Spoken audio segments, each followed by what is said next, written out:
'Cause I need more to face the cold. Stop my heart and let it go. Break the mold and let it go. Oh, oh. Just give me the green light. Tell me if it's alright. Just give me the green light. Just give me the green light. I'm begging you this time. Just give me the green light.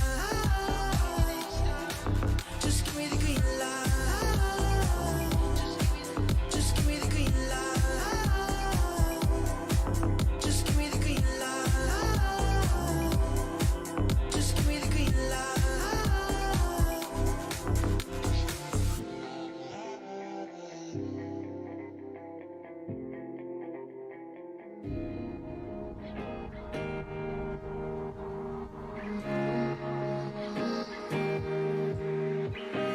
Look at your face and I'm out of my mind.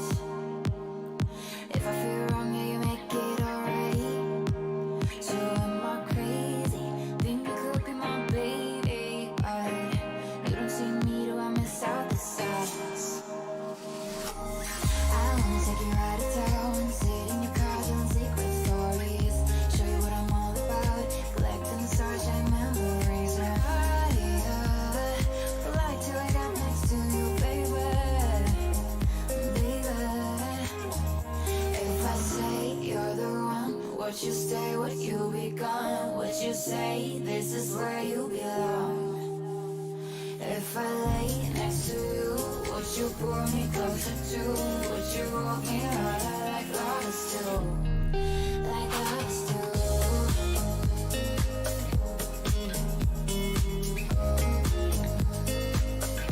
Like lovers do.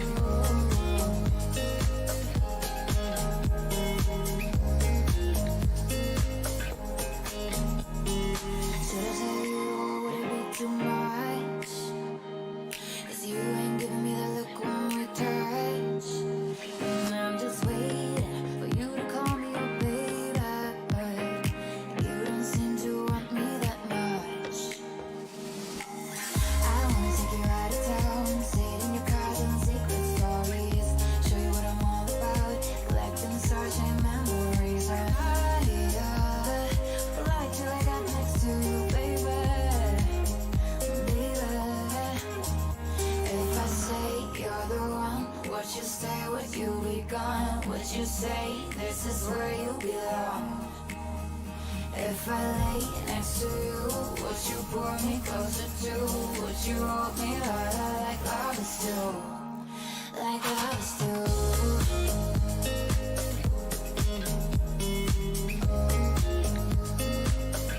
Like lovers do.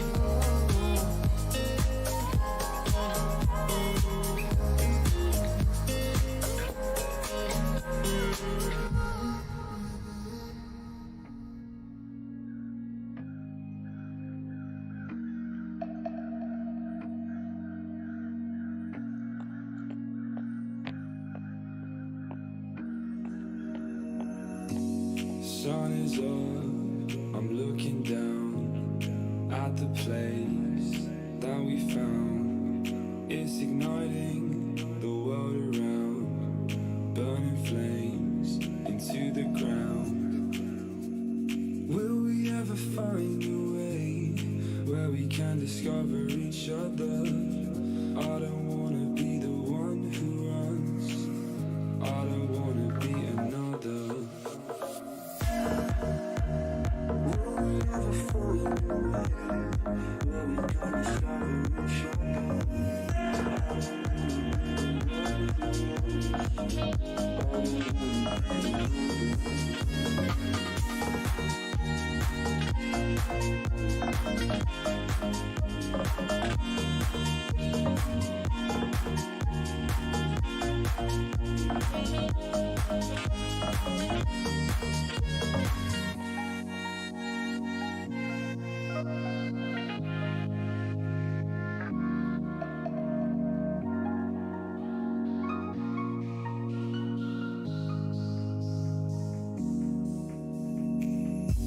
Sun is up, I don't know how we are here in this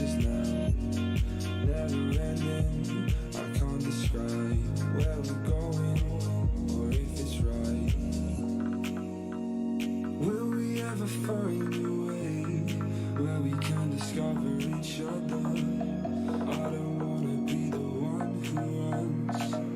I don't wanna be another. Will we ever fall away? Will we ever discover each other? I don't wanna be the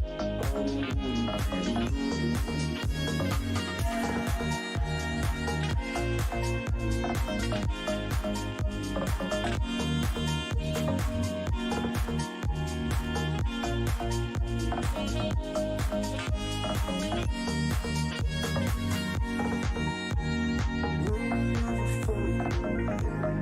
where we can discover each other. I don't wanna be the one who runs. I don't wanna be another.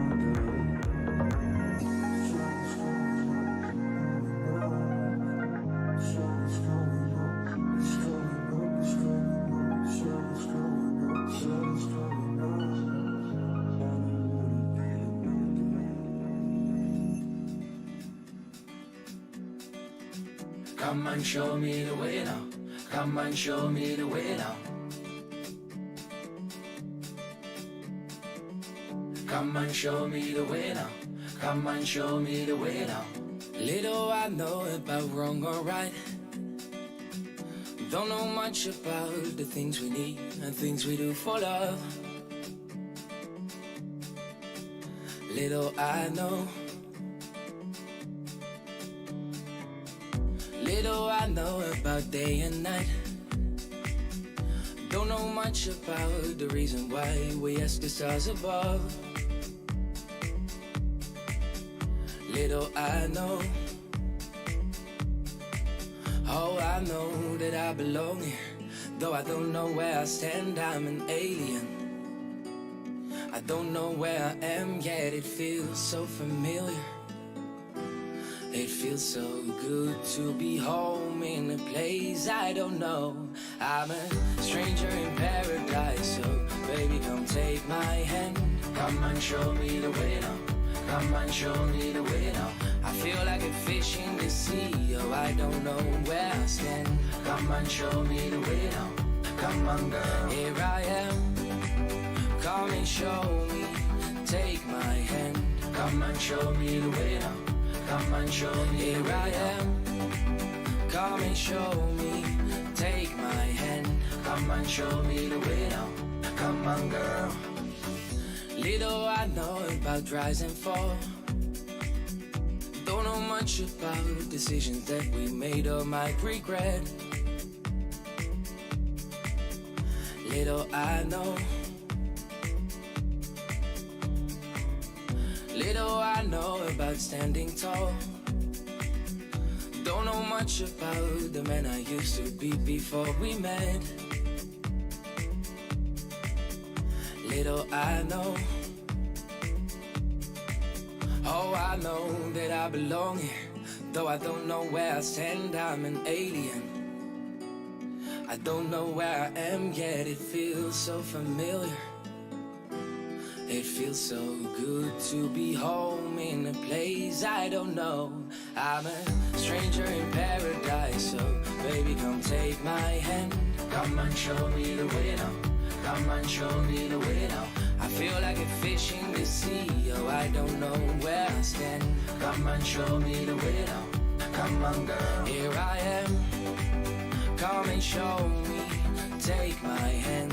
Come and show me the way now. You're listening to Chill Your Mind Radio. Come and show me, take my hand. Come and show me the way now. Come on girl. I'm a stranger in paradise, so baby come take my hand. Come and show me the way now. Come and show me the way now. I feel like a fish in the sea, oh I don't know where I stand. Come and show me the way now. Come on girl, here I am. Come and show me, take my hand. Come and show me the way now. Come and show me, here I am. Come and show me, take my hand. Come and show me the way now. Come on girl.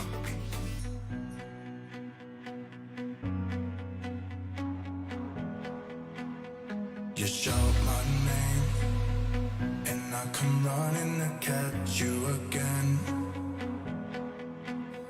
Our love is in flames, but I still follow my heart to an end. You met me in the dark, you filled my walls up with a gallery of stars.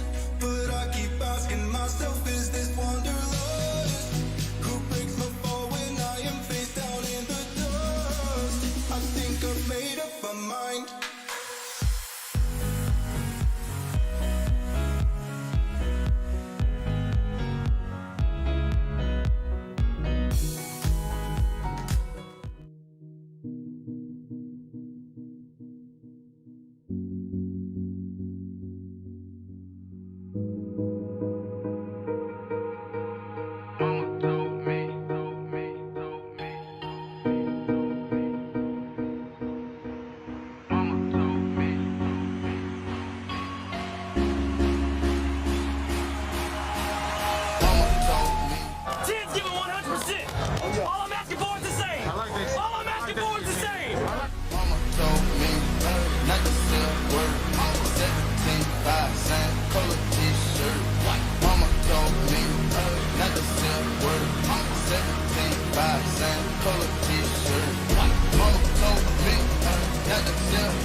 Clicks, clicks, clicks, they'll do anything to get a few. Tick, tick, tick, that's the sound before my head explodes. Quick, quick, quick, look at you up on your pedestals. Quick, quick, quick, hear the critics come, it's time to go. I read your article, it kinda hurt me. I don't know who hired you or what your friends say in your circle, but the fact that you released it tells me two things are for certain. They get paid for trashing people, I get paid cause I stay working. Drop the searching, they emerge up out of nowhere to the surface, just a peek behind the curtain, throwing salt at all my burdens. I'm aware I shouldn't give this my attention. Life's a journey, I should just stay on my path and learn to laugh. You think they heard me? Ears are burning, put them out. Quiet, quiet, look around. Why don't they find someone way more interesting to write about? Us, we're kinda boring, aren't we? All we do is whine and pout. It's confusing, so amusing how I argue with myself. Hello.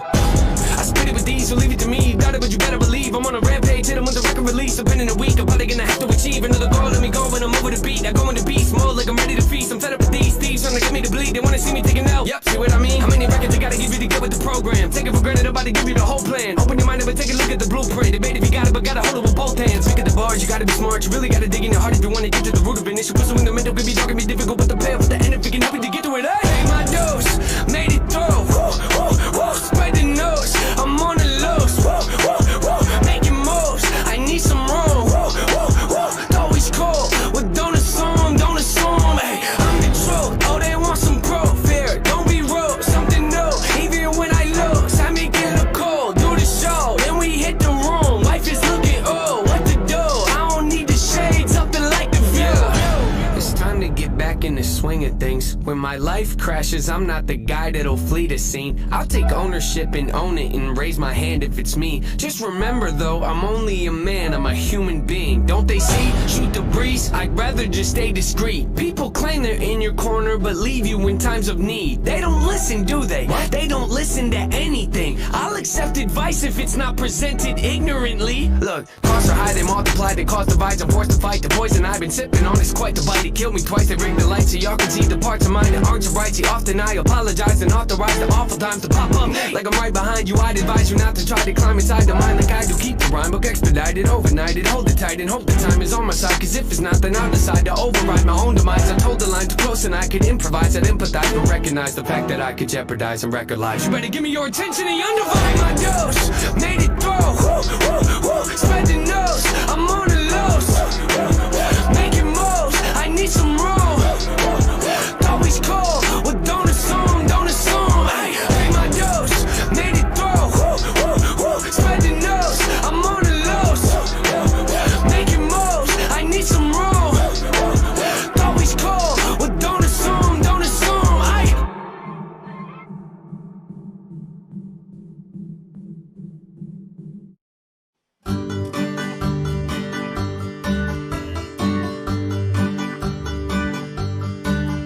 Good morning, good morning, good morning.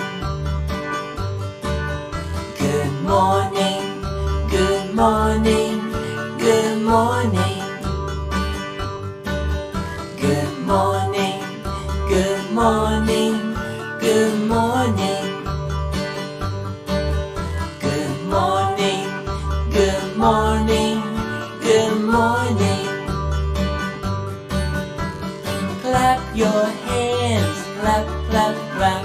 Stomp your feet, stomp, stomp, stomp.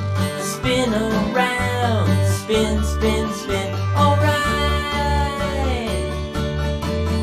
Good morning, good morning, good morning.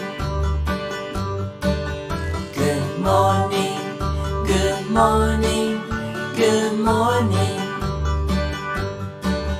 Good morning, good morning, good morning. Good morning, good morning, good morning. Wash your hands, wash, wash, wash. Shake your hands, shake, shake, shake. Brush your teeth, brush, brush, brush. Alright.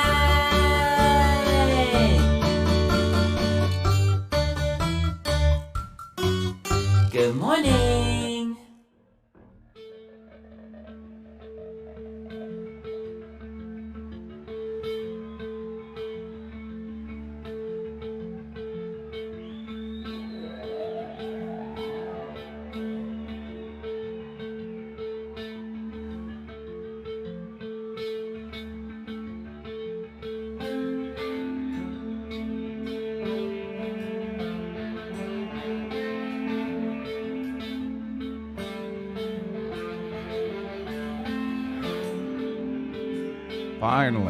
Finally!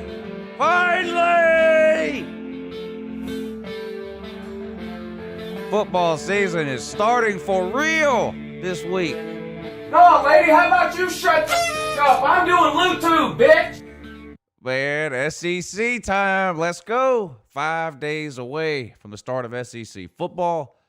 And that's not to take anything away from the other conferences. You guys know I'm a college football fan. I watch the Big Ten. I watch the ACC, Pac-12, Big 12, Group of Five, Independence. I watch it all. But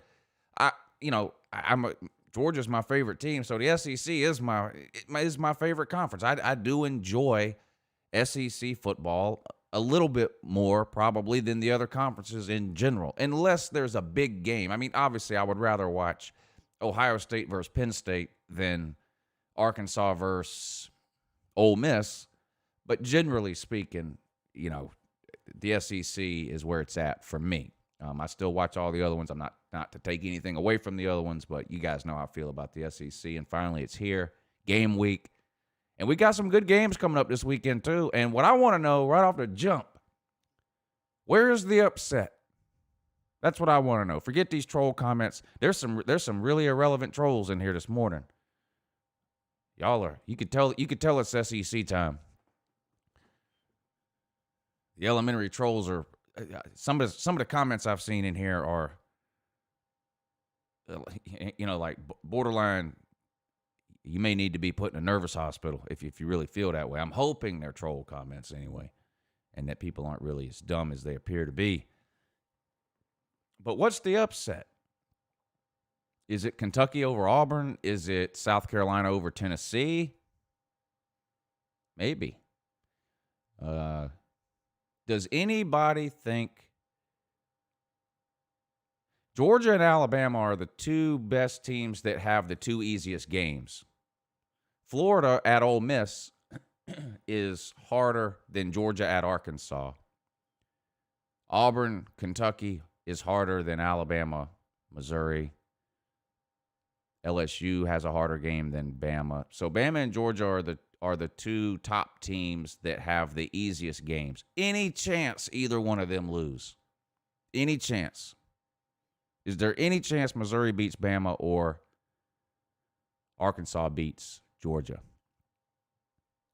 Alabama's a 27-point favorite. Write this down. That's too low. That's too low. I bet that yesterday as soon as it came out. I'm going to look in a minute and see if it's changed. I cannot believe Alabama, Missouri is under 4 touchdowns. I can't believe it. I took Alabama as soon as I saw it. Georgia's a 24.5-point favorite. Georgia should win by 4 touchdowns. Where's the upset? Is there one? I think Kentucky, Auburn, Tennessee, South Carolina, I think some potential for upsets is there. I don't know. The South Carolina game, at least, is at home for South Carolina. Maybe they have a better chance of upsetting Tennessee than Kentucky has of upsetting Auburn. Kentucky has to go on the road to try to get the upset. South Carolina's playing at home. I don't know. I don't know that we see any upsets this weekend in the SEC. Mississippi State over LSU. I think I would put that game in terms of possibility of upsets somewhere between Georgia, Missouri, or Georgia, Bama, which I don't think there's much chance at all, and the Kentucky, South Carolina deal. I don't think there's as much of a chance of an upset there, Mississippi State over LSU, as I do Kentucky, Auburn, or South Carolina, Tennessee, but I don't know that we'll see any.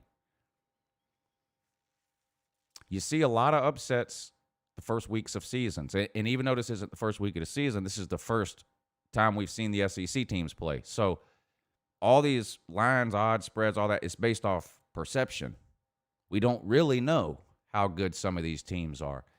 And we've learned a lot from watching other teams play their first games.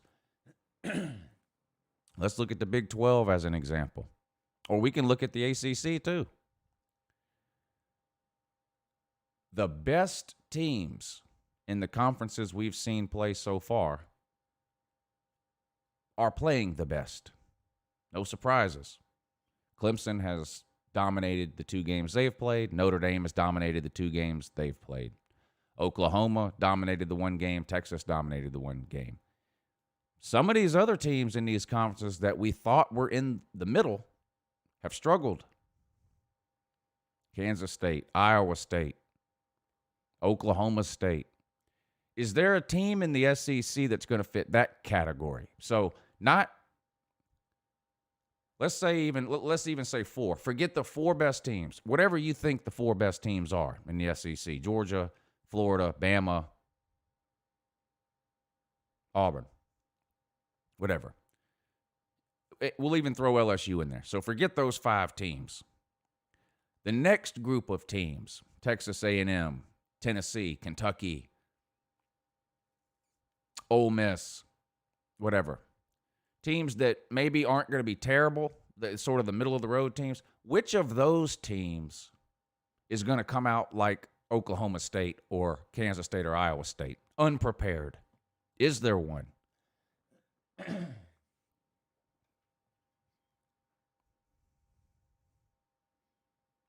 Is there one? SEC, I'm excited. This is going to be a good week. This is going to be a good week. On the live shows, on the call-in shows should be good. The uploaded videos will be good this week on the main channel. The comment section should be good this week. 100 of you in here this morning. Y'all hit the thumbs up while you're in here if you're excited for the start of SEC football. 22 of you have hit the thumbs up. See if we can get that up. So if you're excited for the start of SEC, what some people refer to as real football, hit the thumbs up. I couldn't be any more excited. I can't wait. I cannot wait.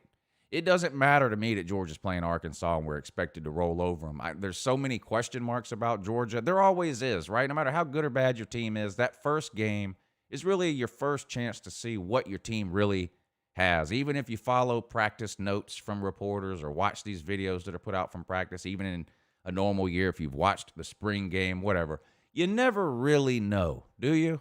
Until you go out there and watch your team. I guess if you've got a ton of returning starters and no coaching staff changes, you have a pretty good idea of what you're going to see. But in Georgia's case, new quarterback, new offensive line, new offensive coordinator. Now, defense, I know what we're going to see. No questions over there, but a lot of questions on offense.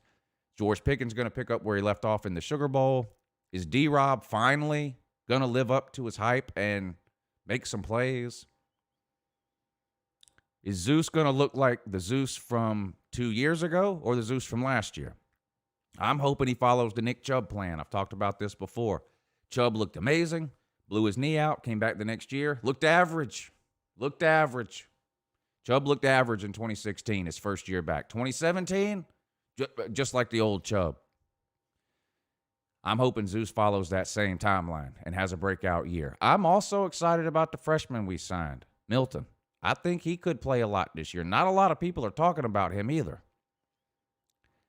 I think he could be the second best running back on the team behind Zeus. I think he could end up with the second most carries this year. I know we have James Cook and McIntosh and these guys. These guys, to me, are gimmick players. James Cook is not a guy that needs to be running the ball 10 or 15 times, in my opinion. The guy, I don't know what he weighs. I forget what they say he weighs. Look at him. He weighs about 180 or 190. I don't know how much running in between the tackles he's going to be doing. He looks like a third down back, a guy you can motion out of the backfield. I think we might see a lot of Milton. What about Georgia's trio of freshman wide receivers? Now, one is injured, but Georgia signed 3 really highly rated wide receivers. Will one of those guys break into the starting lineup, make an impact this year, have a big year? I think so. I think yes. Tight end. We get Trey McKitty from Florida State. He's pretty good. He's not great, but he's pretty good. We've had depth issues at tight end for a couple of years now. That's why we had to go out and get a transfer last year, too, with Eli Wolf from Tennessee. This year we go out and get the kid from Florida State. He's injured. Will we see Darnell Washington, the true freshman? This guy is an athletic science experiment, this Darnell Washington. He's the same size as LeBron James, this guy. 6'8", 260. Plays tight end and runs routes like a wide receiver. I mean, this guy, I don't know. I was high when we got Isaac Nauta. I was excited. Now, that excitement went away really quick once I realized we weren't allowed to throw over the middle with the quarterback we had. I'm excited about Darnell Washington. I think that guy is going to be an absolute animal. He's a matchup nightmare for whoever you put on him. Safety, linebacker. I mean, you may have teams having to put a corner on him. I mean, he's that good, potentially. We got to see him do it, obviously, but the potential is there. I'm excited. I can't wait. I'm going to watch SEC football from noon till 11 o'clock Saturday. I can't wait. I mean, I'll have the other games on too, but, man, it seems like we've been waiting forever for this. And after the offseason we had where there was a lot of times I wasn't sure we would see any football at all this year, I cannot wait to see the SEC kick it off on Saturday, and I know you guys are excited for it too, even if your favorite team is not in the SEC. I'm excited for the Big Ten to start a month from now. You know, I mean, there's good football in the Big Ten. There's teams I want to watch in the Big Ten, so I'm sure fans of other conferences feel the same way about the SEC, even if that's not where your favorite team plays. Yeah, if you're a college football fan, you got to be excited for the start of SEC football. And because we're doing a conference-only schedule, the SEC is going to be must-watch every single week. Every single week. I mean, I could go through the list for every team, but I'll just Georgia alone. Look at Georgia's first 4 games. Okay, at Arkansas. That's not very exciting, but it's the first game, so everyone, we're all going to watch it. But then after that, Auburn, Tennessee, Bama. I mean, if you can't get excited to watch Georgia versus Auburn, Georgia versus Tennessee, and Georgia versus Alabama 3 weeks in a row, I don't know what I don't know what to tell you. Those are going to be 3 great games. 3 great games. I can't wait. I'm so excited. I can't stand it. I think most of you know about BVD. I did not know. I went to sleep early last night. I did not know, but I saw a video Carter made this morning, and then I had some text messages on my phone from BVD overnight. But BVD's in the hospital having some surgery. I think he had some sort of a blister or something. Wasn't it on his? Was it on his foot? Where was it? Anyway, he had some kind of a blister or something, and they're gonna have to, I guess, drain it at the hospital, and I think he's having that done actually right now. So he ended up having to. I think he went to the emergency room around 10 o'clock or something last night. They kept him there overnight, and they're doing the surgery this morning. I don't know all the details on it, but he has talked about it. Carter made a video about it, so it's not a secret. So, but some sort of it's on his armpit. Okay, underarm. Okay, yeah. So he's got some kind of whatever. He should have went to that Dr. Pimple Popper on TV. You guys ever watch her? But anyway, so he's getting that drained or whatever it is they have to do this morning. So that's why he's not here. He won't be here this morning. Hopefully he'll be back tomorrow. I don't know. I don't know the recovery time or whatever for that kind of thing. But so I don't know if he'll be here tomorrow or not. I'm sure he'll keep all of us updated as best he can. So that's where he's at this morning. So do your thoughts or your prayers or whatever you do for people for BVD. Michael Gill, thank you for the super chat, sir. He says it's game week. Go Dogs. Thank you for the super chat, sir. Parker, thank you for the super chat. He says 5 days away from the SEC. Kentucky going to pull off the first upset versus Auburn. Touchdown, Terry Wilson coming back from injury, about to squash the Tigers. It's going to be an interesting game. Kentucky is better than most people think. I'm going to say this. I thought the line would be higher. I thought Auburn would be a bigger favorite, and I would be able to play Kentucky this week with the points. I'll pull up the lines and show them to you in a minute. I actually think the line on that game ended up being about what I think it should be. So I don't know if I'll be able to bet that game this week unless the line changes a lot because it's about where I thought it should be. Parker, thank you for the super chat again. He says, what happened with Western Kentucky not beating Liberty? Yeah, when I was watching the Western Kentucky Liberty game Saturday afternoon, I knew right then Louisville was not beating Miami. So I knew I was wrong about the Louisville-Miami game 6 hours before it ever kicked off. I thought Western Kentucky was a pretty good team, and when Louisville beat them 35-21, I thought that was a pretty good win. Turns out it wasn't a good win at all. We figured that out again Saturday night when Louisville came out. Louisville's defense is absolutely pathetic. It's just pitiful. Pitiful. It might be worse than Oklahoma's over the last few years. They were just, there's not enough negative words you could use to describe how bad Louisville's defense was. They just looked really, really bad. Unique 863 says, hoping Malik Davis takes that next step at Florida. He also had the Chubb injury. Great in 2017. Comes back 2019. He was just okay. Yeah. We do see that a lot, especially with knee injuries. Knee injuries, the turnaround time on knee injuries these days is a lot quicker than it used to be, which is good. Improvements in medicine and medical science and things like that, that's good. The players are able to get back up and running and participating and in some cases even playing a lot sooner than they used to. But most players are not at 100% when they start playing back, at least from what I've seen. Now, there are some exceptions to the rule. Todd Gurley, there's a few. But most of these serious knee injuries that you see, the first year the player comes back, they're usually not quite as good as they were before they got hurt. But a lot of those players, the second year back has been really the big year for them. So that's what I'm hoping for Zeus, not just because he plays for Georgia, but Zeus has just had the luck he had is just no matter what team you root for, I think you have to be pulling for Zeus to have a good year. He blew one knee out his senior year in high school. rehabbed all off season just to get cleared right before the season was getting ready to start his freshman year. And then about 10 days before the season started last off season, he blew the other knee out. So he basically spent a year and a half in rehab, first on one knee, then the other. And then he came back, of course, last year and was just kind of okay. We saw some glimpses, I think, of what we thought we would get from him, but not really. And so I'm hoping we get that this year. Unique says, taking Miami and the points against FSU, right? I think it was 9.5 or 8.5, something like that. Rivalry games are weird. I do expect Miami's clearly a much better team than Florida State. But rivalry games are funny. You have to be careful betting rivalry games. You see a lot of weird things happen there. But there's no way I think Miami loses that game. Florida State looked awful week 1. They've had an extra week to prepare, but their head coach now has coronavirus. He's out.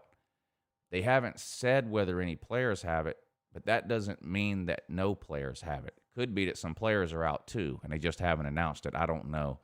I don't know if I'll bet Miami in the points. There's no way I'll take Florida State. I'll either take Miami or I won't bet that game. But when I do the prediction videos, I'll pick Miami to win, I'm sure. And depending on what the point spread is when I do the prediction video, I'll probably take Miami and lay the points. But I don't know if I'll actually bet it. because it's a rivalry game. Sometimes weird things happen there. So we'll see. What was the best game of the weekend? Who watched? Oh, I didn't talk about this in the Your Season Is Over video, but what about that Navy game? Navy, of course, looked absolutely terrible week 1 against BYU. They just got absolutely destroyed. Then they had an off week. Then they came out this week, and they looked absolutely horrible again in the first half against Tulane, and they were getting – how far were they down? 20-0, 27-0, something like that. They were down a lot in the first half of that game, and Navy actually came back and won, which I was glad to see. It's hard to root against Navy, and since I don't care one way or the other about Tulane, it was nice to see Navy come back and win. But, man, their first 6 quarters of football were some of the worst I've ever seen Navy play. Somehow they put it together in the second half of that game and came back and got the win. That might have been the best game of the day. What other games? The Wake Forest-NC State game was entertaining. 100 points scored back and forth, right? That game was entertaining. Those were probably the 2 best games of the day. Notre Dame and Clemson rolled. Oklahoma State was probably the most disappointing team of the day. I was high on Oklahoma State this offseason. I thought they had a chance to make the Big 12 title game.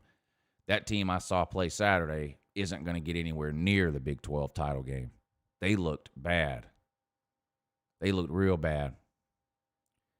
Offensively, and that was surprising. I mean, they've got their running back, QB, wide receiver combination is one of the best in the Big 12, if not the best. I mean, Oklahoma's got a great quarterback and some great wide receivers. Don't know that they have a great running back. Texas has Sam Ehlinger. I mean, there was a lot of expectations for that Oklahoma State offense, and they came out and just looked really, really bad. I know the quarterback went down, and then the second-string quarterback went out, and the third-string quarterback came in. That shouldn't have affected Chuba Hubbard's ability to run the ball, though. 3 yards a carry he had. He didn't even get 100 yards, Chuba Hubbard. He had 270 yards against that same team last season. Oklahoma State was definitely the most disappointing team yesterday, without question. Without question. Not yesterday, Saturday. How did I do? I didn't do good at all in terms of number of wins or number of losses on my bets for Saturday. I bet 3 noon games. I lost them all. I bet 2 primetime games. I lost them both. That's 5 losses. I bet 2 afternoon games. I won them both. So I was 2-5 for the day. But I only actually lost $10 because the 2 biggest games I bet happened to be the afternoon games. I had $50 on Marshall on the money line, and Marshall was an underdog. Marshall was a 5-point underdog to App State. So I had I think it was 50 I had on Marshall, and I won another 90 when they won. And then I had 100. No, I had 120. I put $120 on Troy -7. And they were only a 7-point favorite over Middle Tennessee State. And Middle Tennessee State was awful week 1. And Troy actually won, I think, 47-7. They blew them out. So in the other games that I lost, I only played 25 or $50. So I lost more games than I won, but I won the 2 games I bet the most money on. So overall, I only lost $10 on Saturday. So I started with $377 on Saturday. Well, I started with $100 at the start of the season. I worked it up to $377. And then after Saturday, I was down to $367.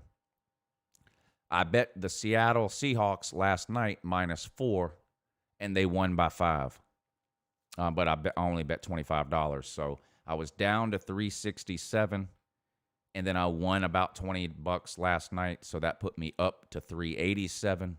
And I've already bet 2 games for Saturday, which I'll show you now.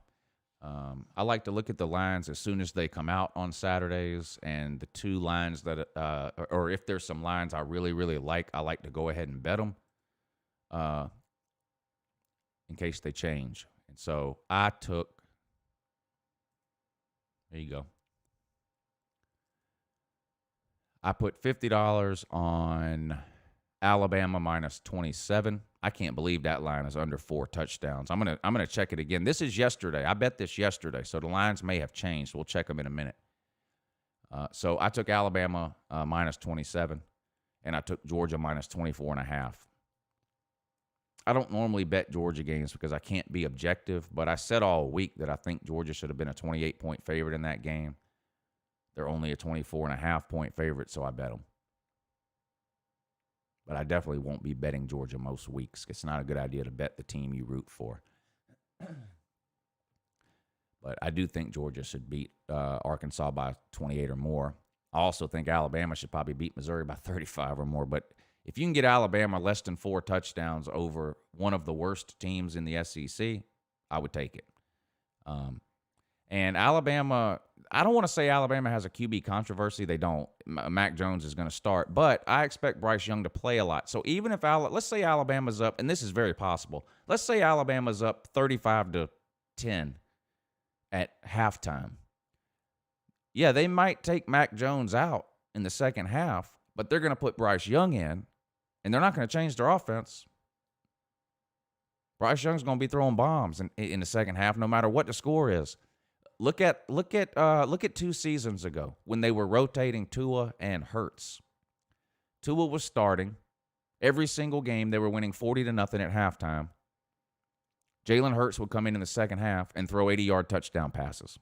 Why do they do that?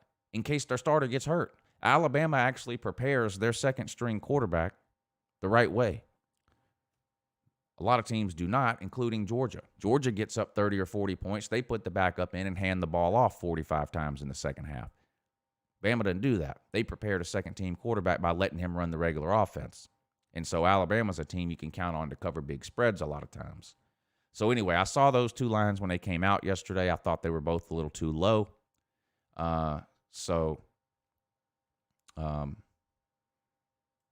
I'm up to 390 basically now after winning the NFL game last night and having bet $100 between these 2 games. My available balance is down to 290. So that's the betting update. Now let's see where these lines are at this morning. See if they've changed any.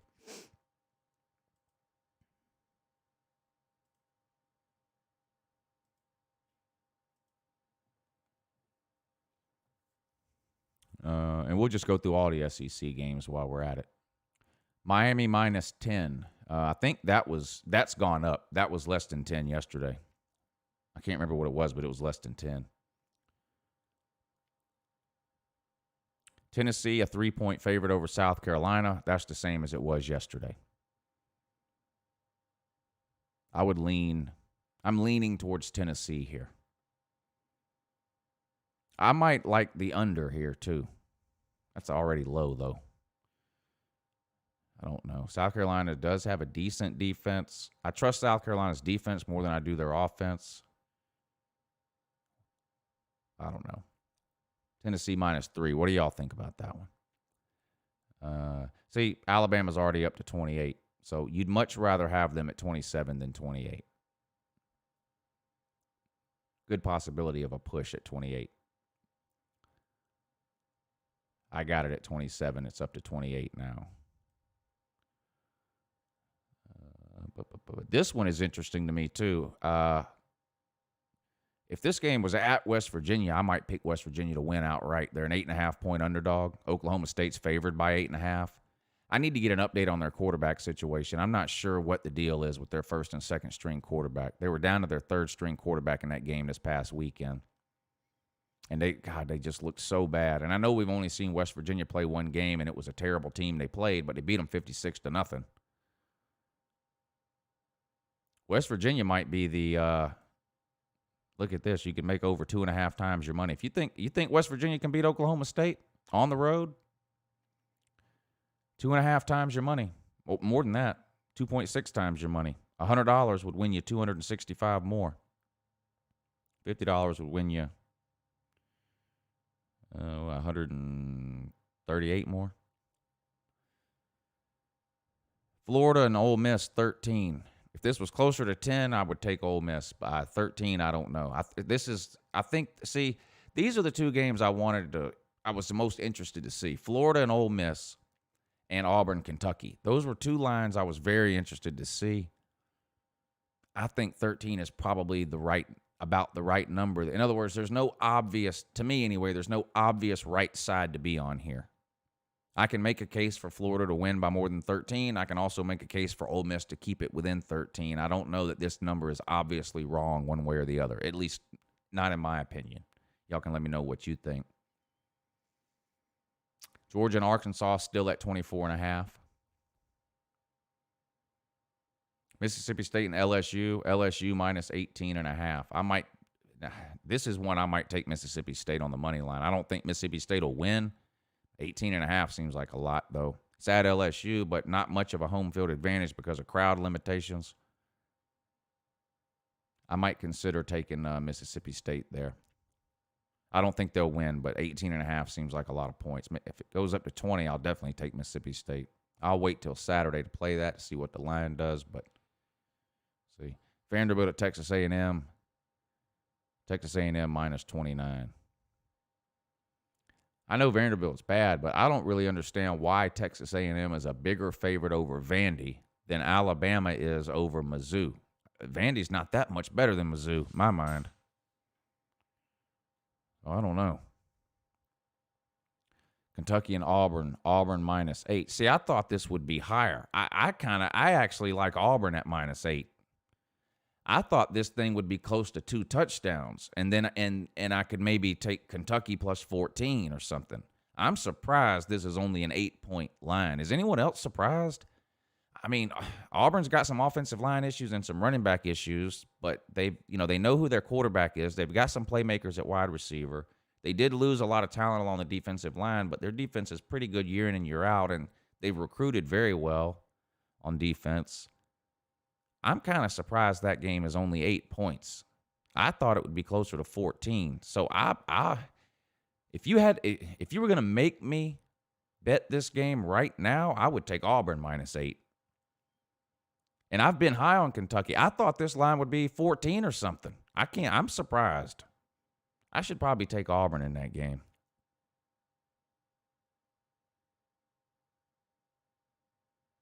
And that's it for the SEC games. What jumps out at y'all when you look at that? Any big surprises? Is there any line y'all think is definitely wrong?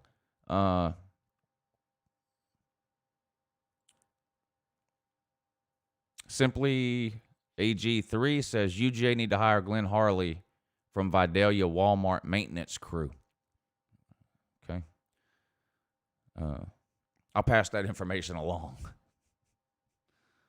Definition 409, good to see you in here, sir. He says, I'm betting Bama on the money line, fingers crossed. That's why? Why? Why would you do that? You don't win any money. Where's that line at? You have to bet you'd have to bet $4,750 on Alabama on the money line just to win 100. You'd have to risk 5,000 to win 100. I hope you're kidding there. That's not a good bet at all. There's not enough payout. If you bet, even if you just bet $100, if you bet $100 on Alabama, you would win $2. Two.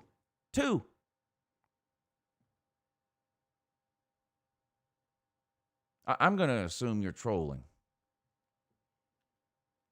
Unique 863, thank you for the super chat. He says, one Mo, you take 10-1 SEC TM or 8-0 big. What in the hell? Sir, what is this? Huh? What is this? English, motherfucker, do you speak it?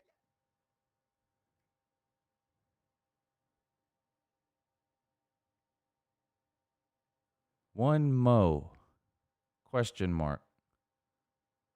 I have to.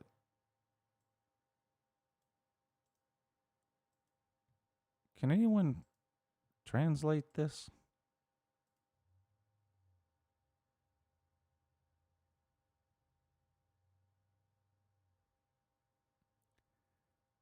I think you're asking, do you take a 10-1 SEC team or an 8-0 Big Ten team? Well, first of all, the Big Ten team would be 9-0.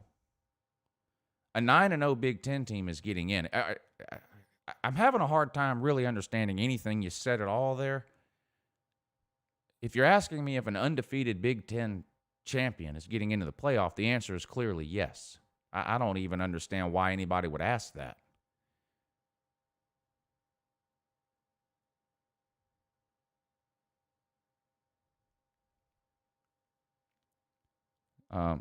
There's nobody on. There's a 0% chance that a 9-0 Big Ten champion is not getting in the playoff. There's 0% chance that happens. I don't even understand why anyone would ask that. I think that's what you're asking, though.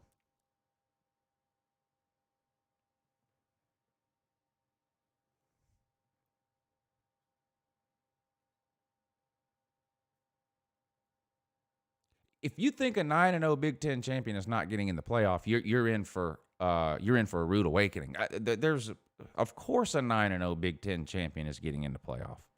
There would be no debate. I mean, a 9-0 Big Ten champion is going to be ranked first, second, or third.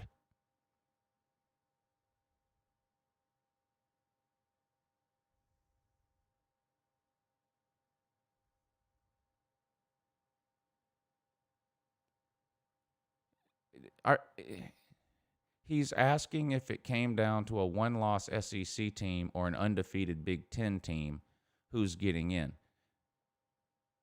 If the SEC, I still don't know what you're asking. A one-loss SEC champion is also getting in. There's no debate between that. A one-loss SEC champion is getting into the playoffs 100%, zero question. A zero-loss Big Ten champion is getting into the playoffs 100%. There is no question or debate.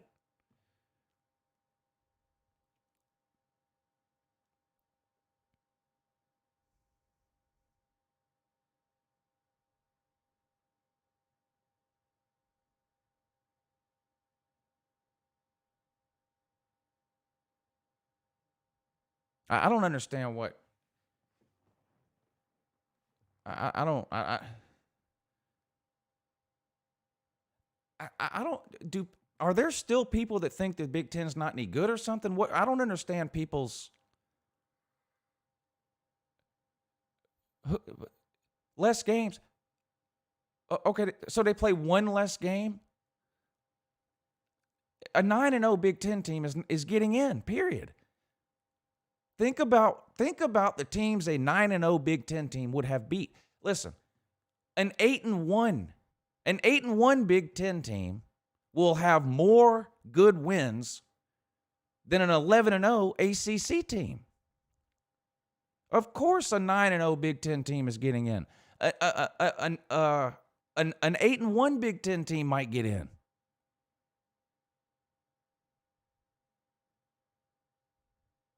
I mean, the Pac-12's not playing, so you only have the ACC, the SEC, the Big Ten, and the Big 12. Oklahoma and Clemson are in, probably.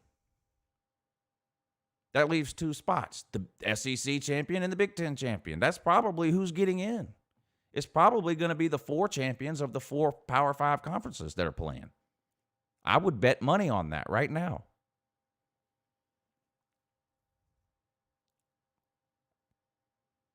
Celine says, I'm a man enough to say in answer to the question that Ole Miss could pull an upset. I'm confident Florida wins, but it won't be a cakewalk. I think that'll be an interesting game. I mean, Lane Kiffin makes things interesting, right? Whatever you think about him. And I've said before, I think he's a great offensive mind. I think he's a below-average human being.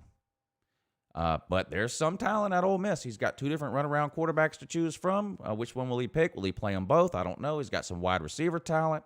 Okay at the running back position. Defensive line is pretty good. I mean, they're not winning the SEC West, but I don't think they're a pushover. I mean, I've said it. I would much rather be playing Arkansas or even Mississippi State than Ole Miss. Some people think Mississippi State's better than Ole Miss. I don't see it, but a lot of people think that.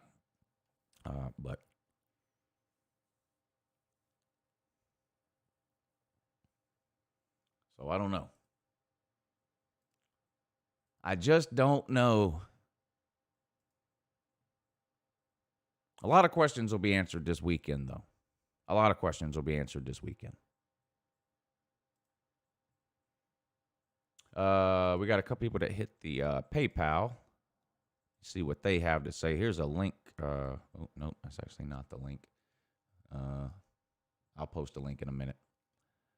Let's see.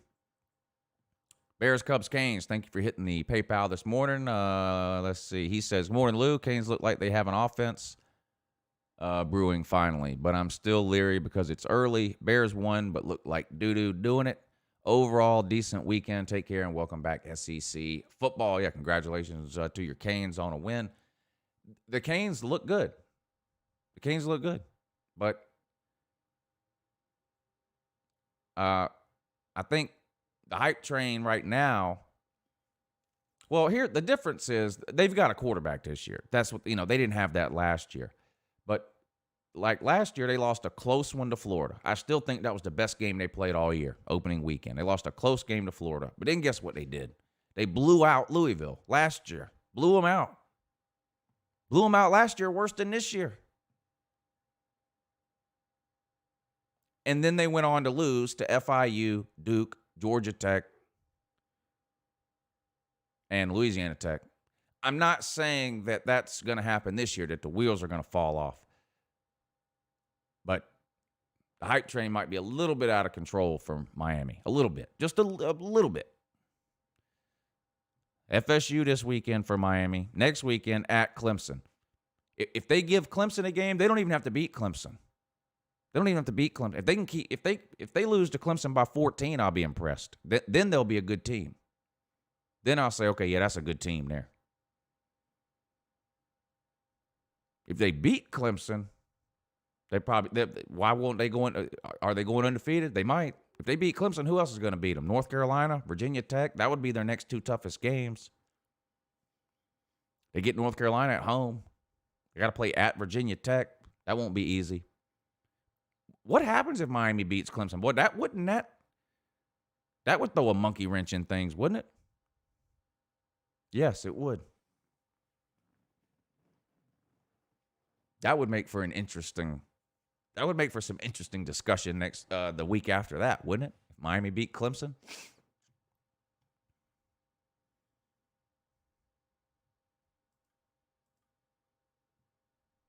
I don't expect that to happen, but everyone will be watching, though, won't they? Especially if Miami beats Florida State this weekend, which I think most people expect them to. Miami will be 3-0 heading to Clemson. That'll be an interesting game.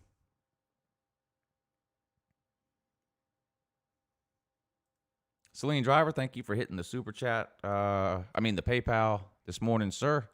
He says, good morning in 2.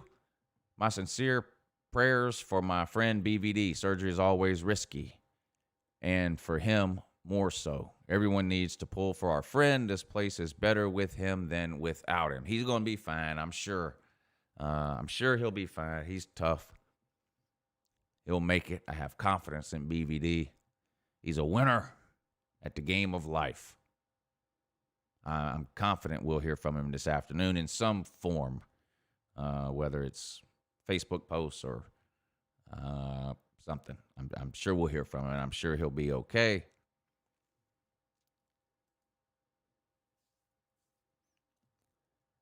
Unique with another attempt at a super chat. He says, Bama, Clemson, Ohio State gets in. Okay, before I read the rest of this, and I'm going to answer the question, but I just want to ask, please do not spend the entire regular season. The SEC has played 0 games. The Big Ten has played 0 games. Please do not spend the entire regular season bombarding people everywhere you go with playoff scenarios. It just gets mind-numbing. There are a billion scenarios for the playoffs. By the time it gets to December and we're ready to actually pick the playoff teams, there's not nearly that many questions to answer. And college football has the best regular season in all of sports, period. Every game is important. Let's not waste the regular season by spending the entire regular season debating 1,000,001 playoff scenarios that are never going to come to fruition.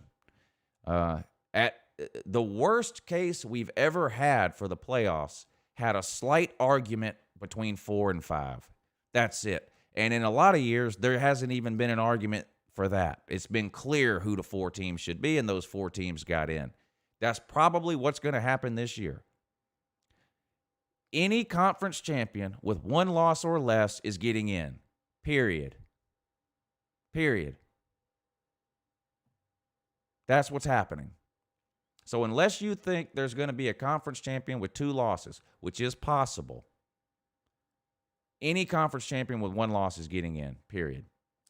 But he wants to know, you have a 10-1 UGA or a 10-1 Florida versus 8-1 Penn State. Will the more games win over the Big Ten? That question cannot be answered. It depends who the losses are to for all 3 teams involved. What was the score of the game? Is UGA 10-1 because they lost in the regular season or they lost in the SEC title game? Is Florida 10-1 because they lost in the regular season or 10-1 because they lost in the SEC title game? Is Penn State 8-1 because they lost in the regular season or they lost in the Big Ten title game? Which is it? If any of those losses occurred during the regular season and those teams won their conference title game, they're in, period. No questions asked. Nothing matters. There's how much difference do you think there is between the Big Ten playing 9 games and the SEC playing 11? Not very much. The SEC playing 11 games, that includes a conference title game. The Big Ten playing 9 games, that includes a conference title game. And the ACC playing 12, that's 11 games in a conference title game. The ACC and the Big Ten both are tougher. The number of games isn't the end-all, be-all. I don't understand why people think it's some huge deal that the Big Ten is only playing 9 games. 9 games is plenty of games. If you can't tell whether a team is good or enough to get into the playoffs after 9 games, you don't understand football. How many games do you need to see a team play? Do you really need to see Alabama play 10 games to know whether or not they deserve to get into the playoff? You can tell. 8 games, 10 games, 12 games. What's the difference? What does it matter? If anybody, the Big Ten is the second best conference, and it's not even close. If someone finishes 8-1 in the Big Ten, that's way more impressive than anyone finishing 11-0 or 12-0 in the ACC. And that's not to put the ACC down. The winner of the ACC is getting in too. That's my point. If the winner of the ACC is getting in, and they're at most, the winner of the ACC is going to have 2 or 3 good wins. Whoever wins the Big Ten is going to have 4 or 5. I don't understand. This doesn't make any sense. This doesn't make any sense at all. None. The Big Ten is getting in the playoffs, period.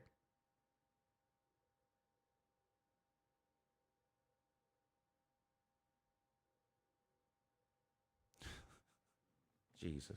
8-1 could be 8-2 in the SEC. Well, 12-0 in the ACC could be 9-3 in the SEC. Should we keep Clemson out? I mean, this is ridiculous. Unique.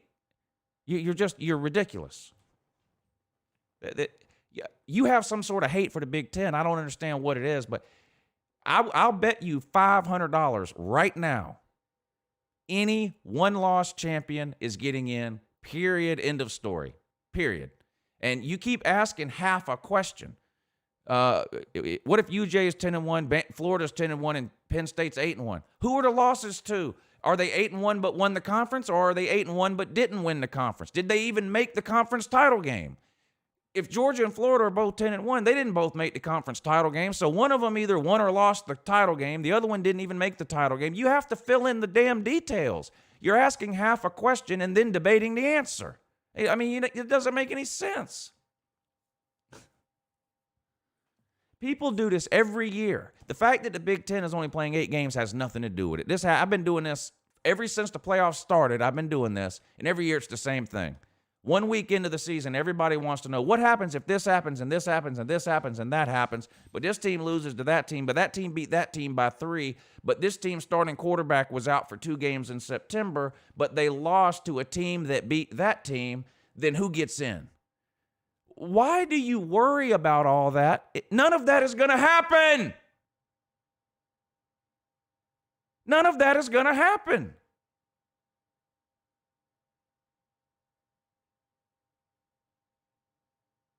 This guy thinks Georgia and Florida are both making it to the SEC title game. I should have stopped reading right then.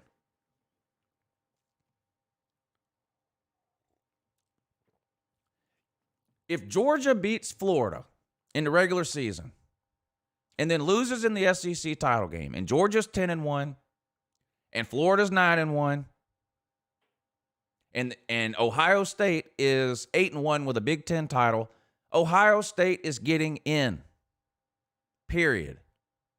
Period. No matter how many different what ifs or what if this or what if that, what you're asking has never happened.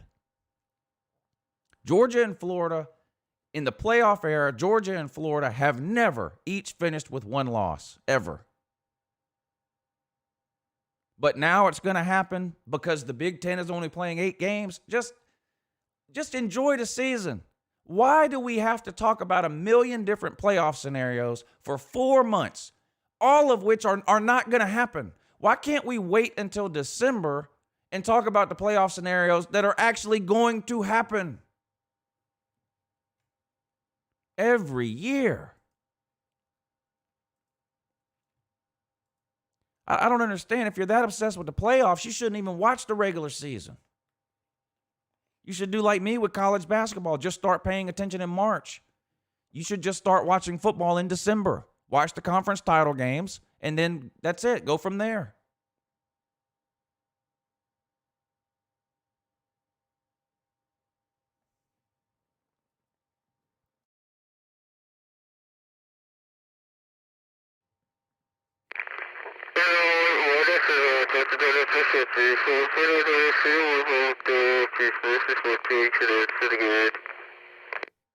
I couldn't agree more with what that gentleman just said.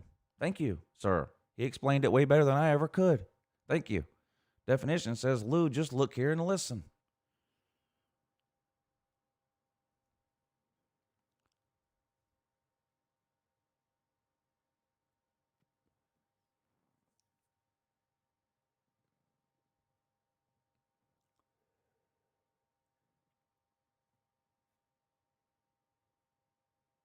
How many good teams are in the Big 12? 2. So whoever wins the Big 12 is going to have at most 2 wins over a good team. Let's say Oklahoma finishes 11 or 12 and 0, whatever how many games they play with a Big 12 title. They have got 1 or 2 good wins. Penn State wins the Big 10 at 9 and 1. They're going to have 4 or 5 good wins. This entire conversation is ridiculous. These people that think the Big Ten is not any good are their football stupid. There's no way you watch the Big Ten. There's 0 chance of it. None. You cannot watch the Big Ten play and think the Big Ten is a terrible conference. It's impossible.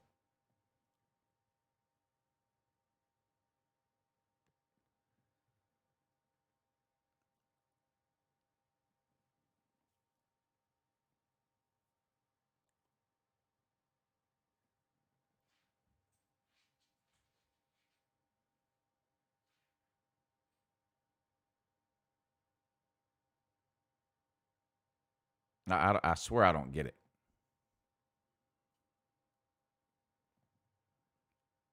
Unique sounds like a lot of Georgia fans when you break the news to them that Justin Fields is an amazing quarterback. This is the type of responses you get. Well, that's why he's in the Big Ten. Anybody can do that in the Big Ten. The Big Ten, anybody can do it. Then how come every quarterback in the Big Ten's not scoring 50 touchdowns and completing 70% of their passes, like Justin Fields did? If anybody can do it, because it's the Big Ten. This idea that the Big Ten is no good is one of the dumbest football theories I've ever heard. It's right up there with the Tennessee is back theory.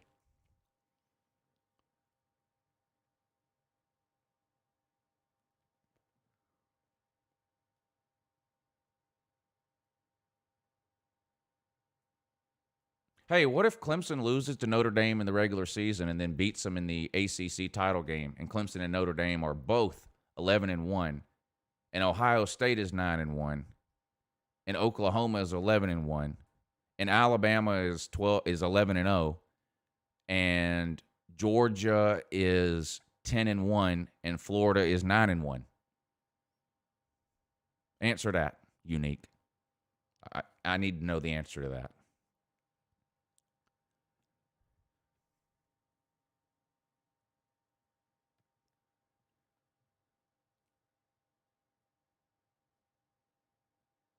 Pinecone says, Lou, what if, never mind, go Canes.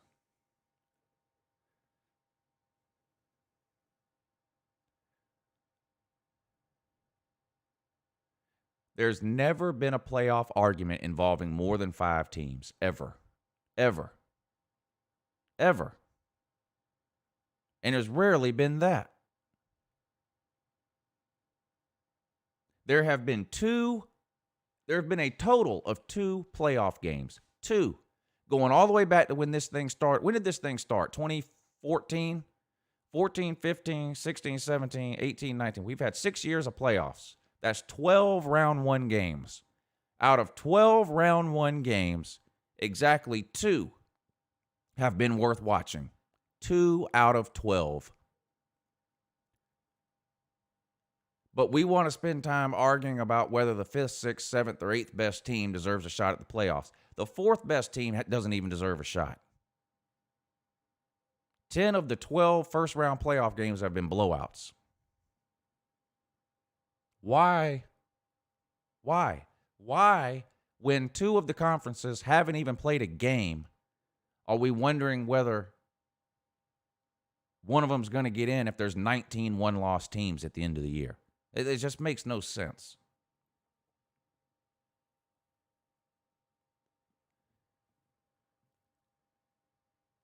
Florida's playing Ole Miss this weekend. Talk about that.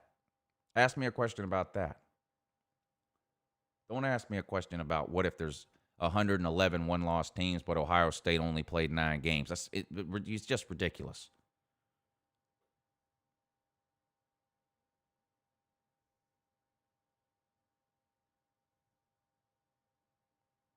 That's a fake George account, I'm sure. Unless I unbanned him. I don't think I unbanned. I don't remember if I unbanned him or not.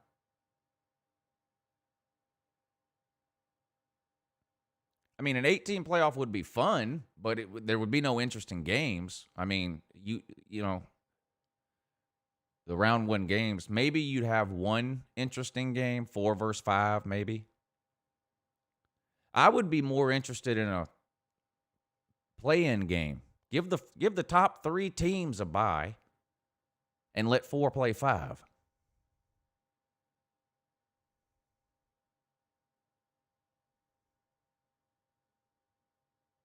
Brian Biak said this is a nice shade of blue.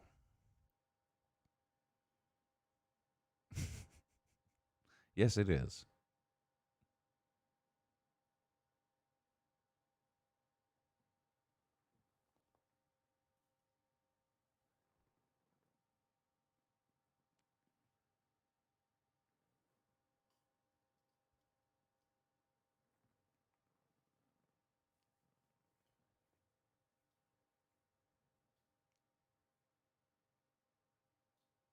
Well, nobody likes when their team has a bye week because you can't watch them play, but you have to have them.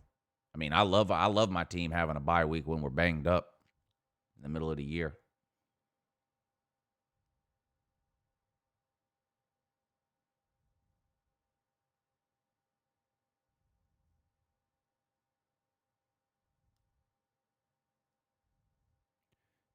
A 64, stop. Then you're going to turn college football regular season into college basketball. College basketball is the most irrelevant regular season in all of sports. It literally doesn't matter. You can go 0-30 in the regular season and still get in the NCAA tournament. I mean, the regular season is 100% irrelevant in college basketball. And now you want to turn football into that by doing a 64-team playoff. No.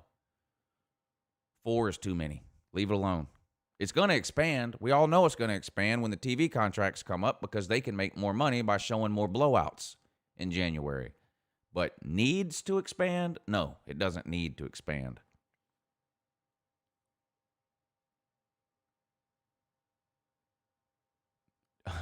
Definition 409 makes a good point. Thank you for the super chat, sir. He says, can we just take a moment and appreciate that Kellen Mond will be back next year?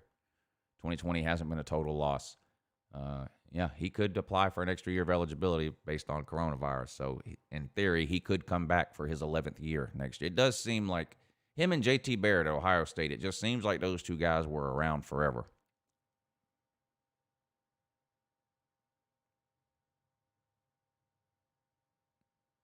No, you can pick oh, no. Big Dog says it's too early to pick your playoff teams. No, you can pick who you think's making the playoffs. I just think it's silly to ponder a bunch of scenarios that have never happened and aren't likely to happen this year. Tennessee Curtis says UJ 55, Arkansas 14. I think UGA lets up in the fourth quarter. Only reason Arkansas scores 14. I would be happy with a 55-point performance from UGA. That would amaze me, actually. Is the Pac-12 dead? No, I don't think the Pac-12 is dead.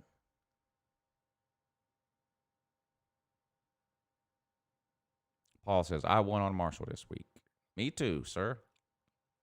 Congratulations.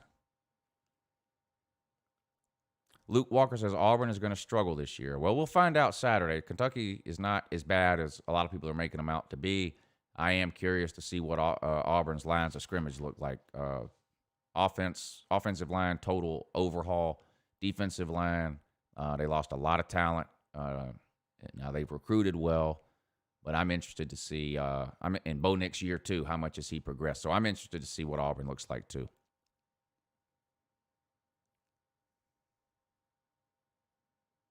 Worst Power 5 has to be the Big 12. I would agree with that right now. The Big 12 is the worst conference right now.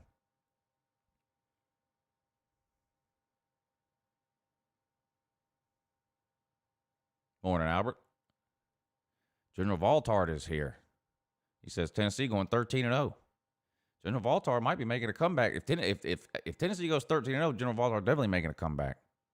All Tennessee has to do is beat one of the big three. Georgia, Florida, or Bama. And General Valtar will rise from the dead, I'm pretty sure.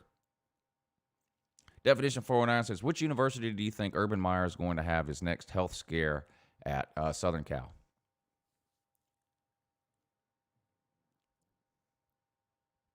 I mean, he's running out of conferences to go to. Felipe Franks is going to be worse off behind Arkansas O-line than Florida O-line. Probably.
Looks like North Carolina will only be playing 10 games instead of 11.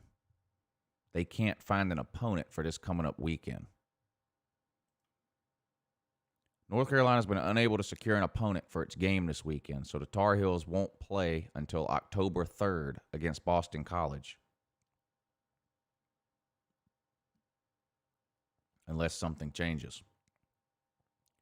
The school said Sunday that it had worked the phones all weekend but was unable to find a new non-conference opponent. North Carolina had its scheduled September 19th non-con game against Charlotte canceled because of coronavirus issues involving Charlotte.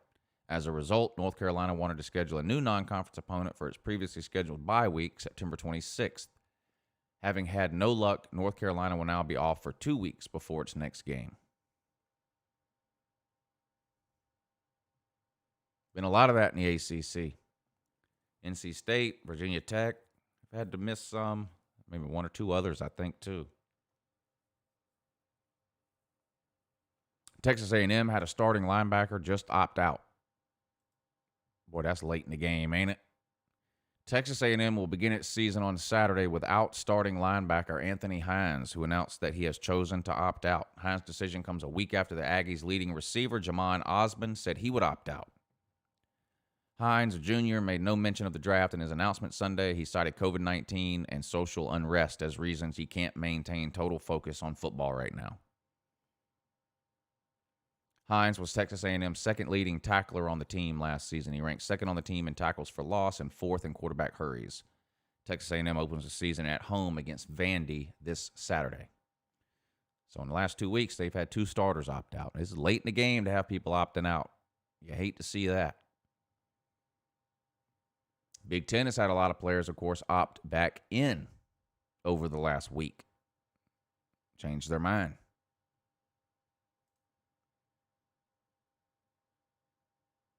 Let's take a look at the schedule of games for this week.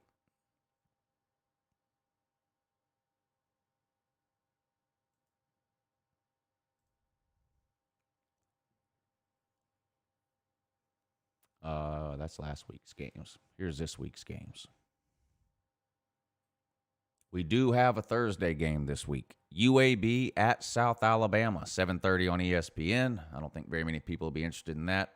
Friday, Middle Tennessee State at UTSA. And then Saturday, of course, full slate of games this weekend involving the SEC too. Kansas State at Oklahoma. How big of a blowout will that be? Florida at Ole Miss. These are all the noon games. Notre Dame at Wake Forest, Kentucky at Auburn, Central Florida at East Carolina, Georgia Southern at Louisiana. They almost lost. UL Lafayette almost lost this past weekend to Tulane. They came back and got the win. Not Tulane, Georgia State. Tulane was the team that lost to Navy. Louisville at Pittsburgh. Louisville still ranked. Nobody with that type of defense should be ranked. Georgia Tech at Syracuse. Georgia Tech might get a win there. Georgia State at Charlotte. Campbell Soup at App State. Those are your 12 o'clock games. 1 o'clock, Florida International at Liberty. Give me Florida International by 100 there. Iowa State at TCU. Give me TCU. Is TCU the second or third best team in the Big 12 now?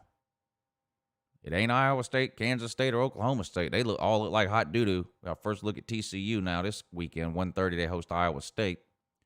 Mississippi State at LSU. These are the afternoon games. Mississippi State at LSU. Texas at Texas Tech. Texas by 1 million there. Army at Cincinnati. Is that the game of the week? Boy, that's going to be a good game. I like Cincinnati, but, man, it would not surprise me to see Army keep that game close. Army's a good, solid team. Somebody better go get that Cincinnati coach. I don't know if I've mentioned that or not. Somebody better go get that Luke Fickell quick, fast, and in a hurry. The head coach of Cincinnati, he is not going to be there long. Army at Cincinnati, 3:30 on ESPN. West Virginia at Oklahoma State. Now, why is Oklahoma State such a big favorite in that game? That's a weird line. I might take West Virginia to win that one outright. UTEP at UL Monroe. Tulsa at Arkansas State. Georgia at Arkansas. Duke at Virginia. Texas Tech at Boston College. We're getting into the primetime games now. Texas Tech at Boston College. South Florida at Florida Atlantic. Bama at Missouri, 7 o'clock ESPN. North Texas at Houston. Houston Baptist at La Tech. Tulane at Southern Miss. Stephen F. Austin at SMU. Vandy at Texas A&M, 7:30. SEC alternate channel. Florida State at Miami, 7:30 on ABC. Primetime game of the week for ABC. Miami should win that one. Tennessee at South Carolina, 7:30 SEC Network. I think that could be a good game. Kansas at Baylor. Somebody's got to lose. Somebody's got to win. I guess give me Baylor. NC State at Virginia Tech. Isn't this our first look at Virginia Tech? They haven't even played yet, have they? Troy at BYU. Give me Troy by 40 in that one.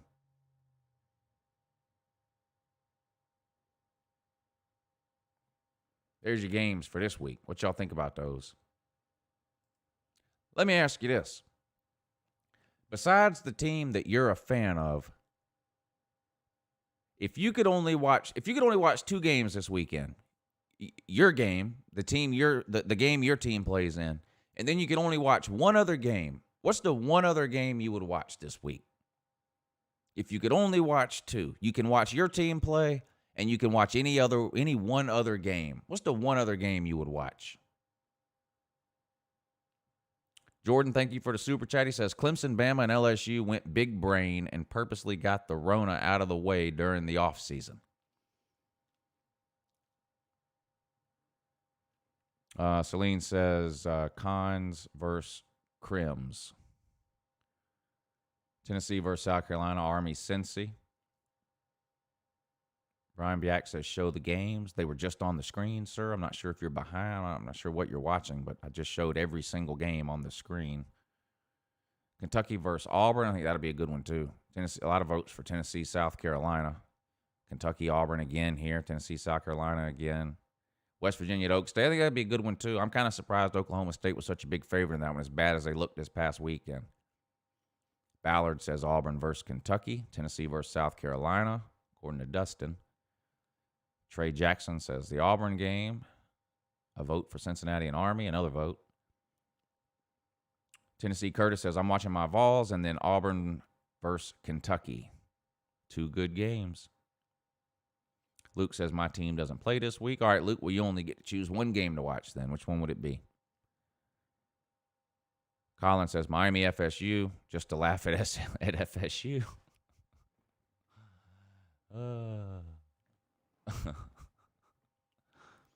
We should look at Florida State's schedule and try to figure out how many weeks in a row they're going to be on the Your Season Is Over video. In fact, let's do that.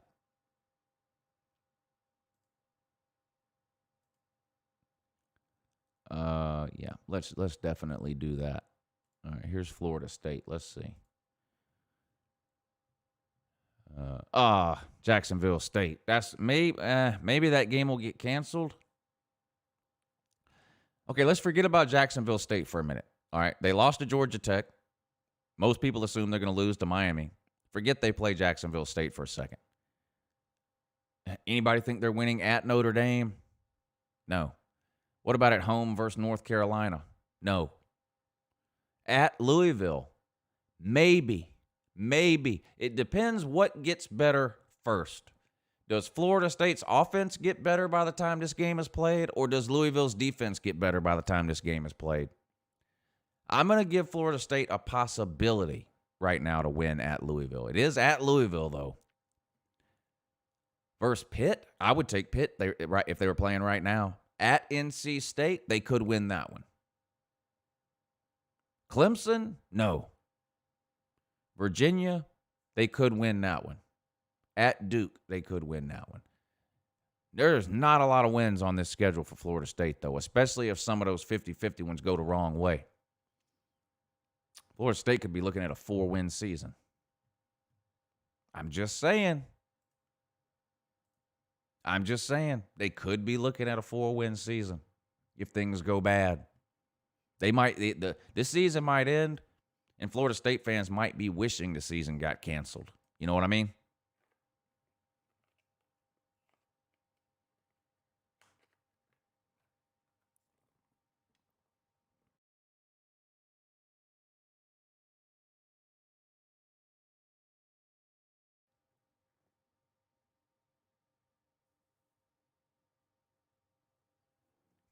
I can't believe how bad they looked against Georgia Tech. I mean, I knew they weren't going to be a good team.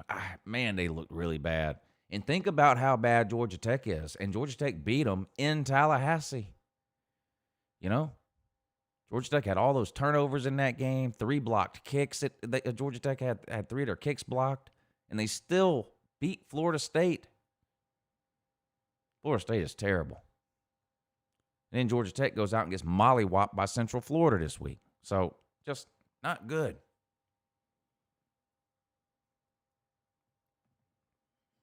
Albert says Arkansas go 1-9. Who do you think they're going to beat? They could go 0-10. Is UCF playing this week? Yes. Who were they playing? Where were they at? They play at East Carolina. So they should get a win there.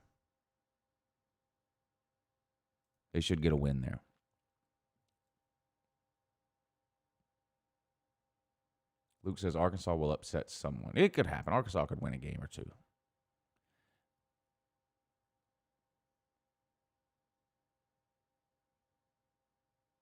Oh, they were terrible last season.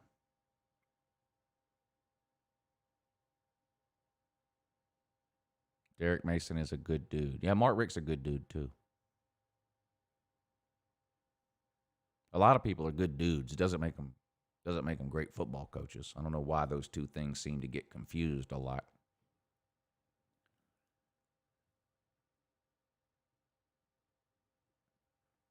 Celine says Franks deserves to go winless. Man, you hate Felipe Franks, don't you? What did he do to you, sir?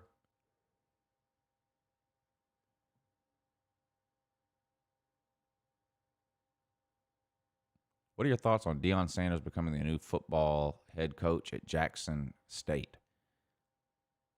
I think that makes a lot more sense than some of the other idiotic things I've heard about him coaching Power 5 teams or whatever. But, I haven't seen anything.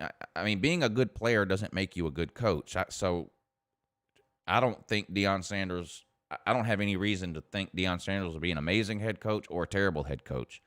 There's no evidence of either. So just because someone plays football good doesn't make them a good football coach. It's two totally different skill sets.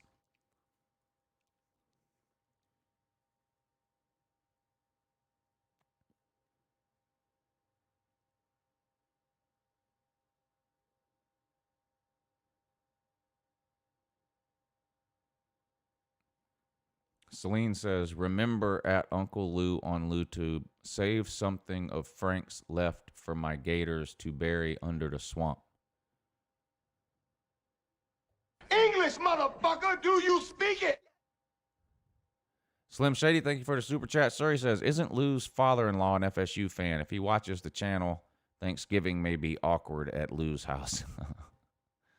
He is an FSU fan. He's not really a college football fan at all. He watches some college football, but he's not like us here that are diehard, passionate college football fans. He likes Florida State. He likes West Virginia. He likes Marshall. He likes a bunch of teams.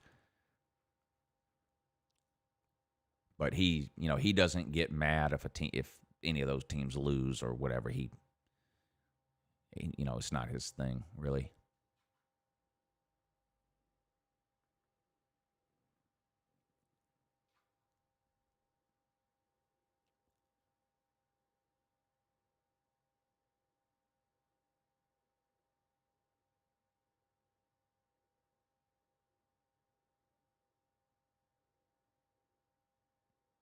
Everybody likes Marshall.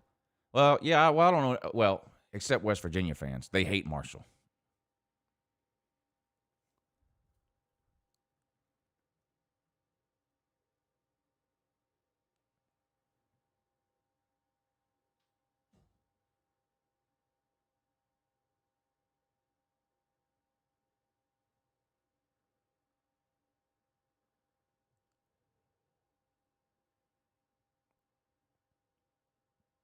How many freshmen will play on Georgia's defense this year with all their new recruits coming in? Ballard, we get new recruits in every year at Georgia. I don't know if you knew that or not.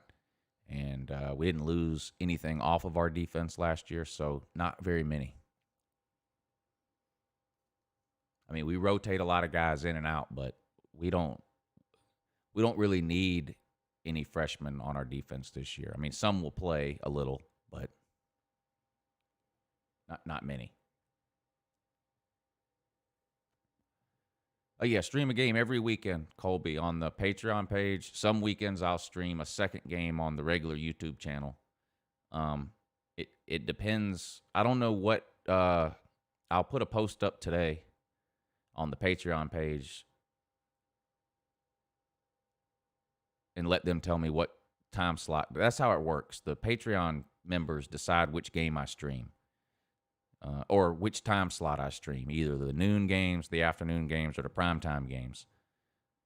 So depending on which time slot they choose, I might do a second stream on the regular channel. It just depends what time slot they choose.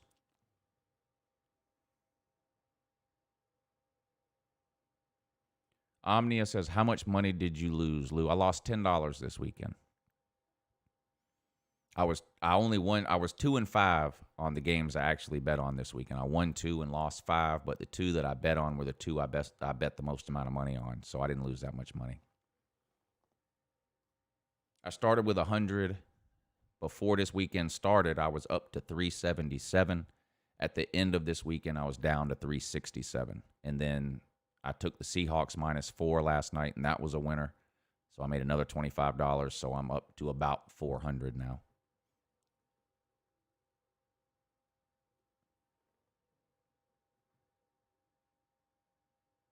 Are you still planning on doing a call-in show Saturday night after the games? Yeah, I might do that this Saturday. I haven't done it yet because not enough teams are playing to make it worthwhile. I mean, what would we have talked about this past Saturday? There just wasn't very many good games, but so maybe I'll do that this Saturday night after the primetime games end.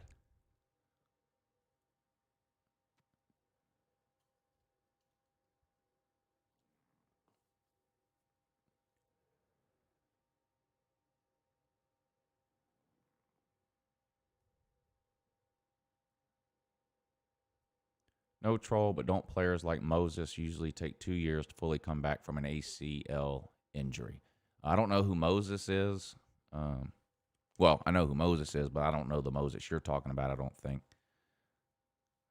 A lot of players come back the following year and play, but a lot of them aren't the same that first year. But a lot of players don't miss a season at all anymore. Chubb tore his knee up halfway through the 15 season, and started the first game in 2016. Gurley tore his knee up at the end of his last year at Georgia and started in the NFL week 1 the next year.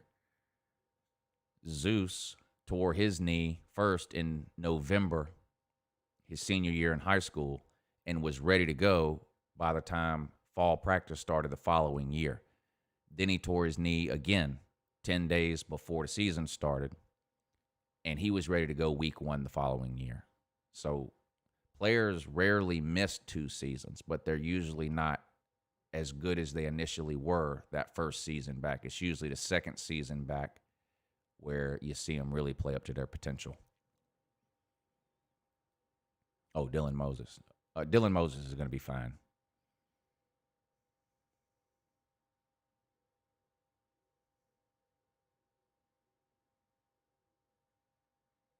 Oh, I don't know. I mean, I don't tell them not to come in here, Celine, so that's up to them. I mean, if they come in, they come in. I know I'm going to have some people over for the Alabama game, so I know if I'm doing a stream during the Georgia-Alabama game, I know there will be other people in here too.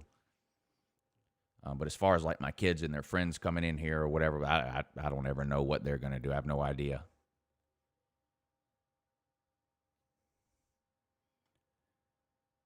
ACP Carter 45 Entertainment says BVD just got out of surgery, so I believe it went well. He's kind of out of it. Well, that's good news.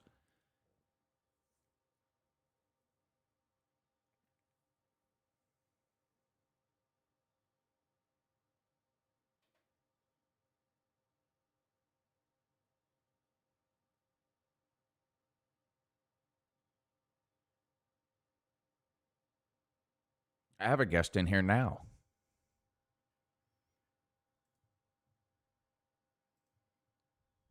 There's a guest in here right now. Frankie, come here. Come on. Come here. You want to tell the people good morning in that? Huh? You tell God, tell them good morning? They're right there. They're right there, Frank. What are you doing? Come here. Come here. Come here. Oh, look. Are you always sleepy? You got to lay down? Okay, I tell you got to lay down. Now they can't see you, Frank. Are you camera shy? You don't want to be on, you don't want to see the people? You not trying to talk to the people, buddy? All right. That's all he does is sleep all day. You sleepy?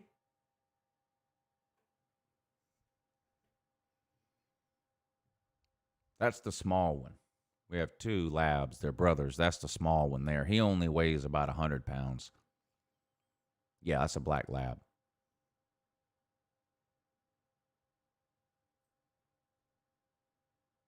His brother weighs about 135 pounds.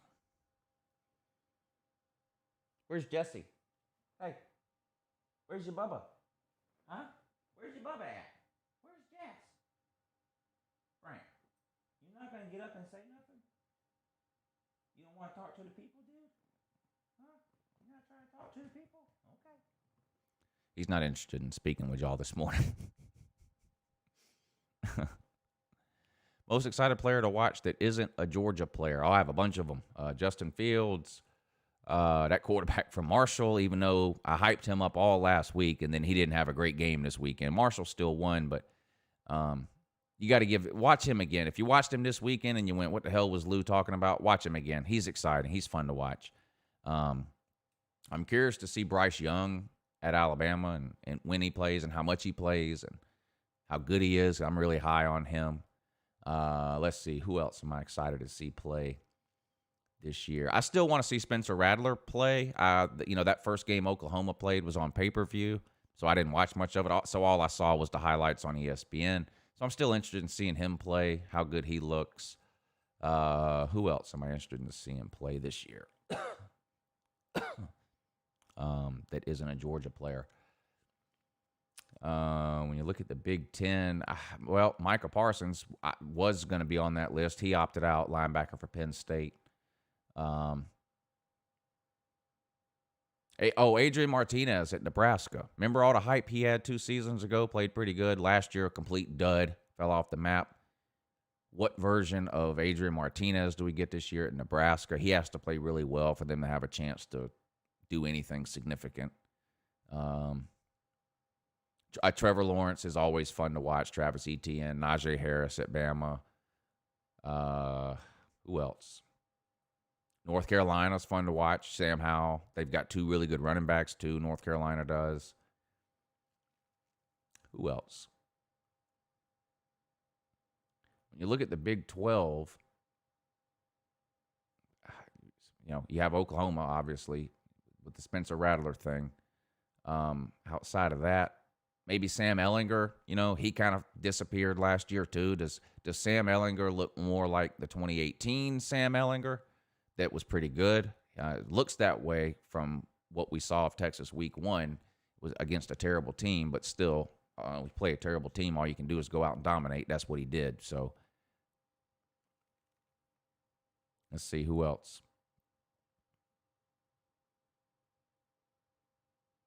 LSU's offense in general.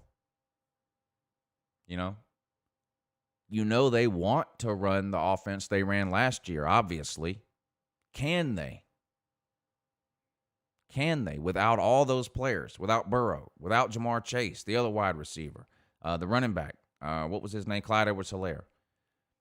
The coordinator who installed that entire offense is gone after only being there for 1 season. So what does LSU's offense look like this year? Can they run that offense? If they do, what will it look? It won't be what it was last year. I mean, that was probably a once-in-a-generation thing you saw as an LSU fan, that offense last year. That doesn't mean LSU can't win another national title. Of course they can. They're one of the most talented teams every single year. But that offense we saw last year was special. I mean, it's been a long time since we saw something like that. I mean, that was just insane.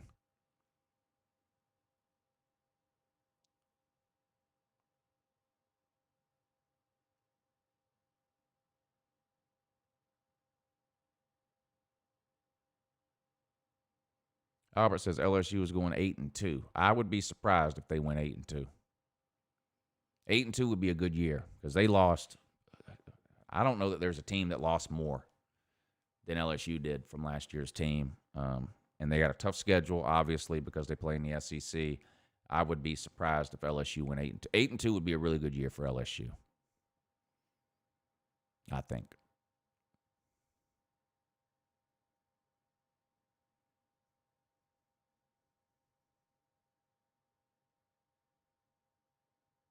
Albert says they're going to lose to Florida and Auburn.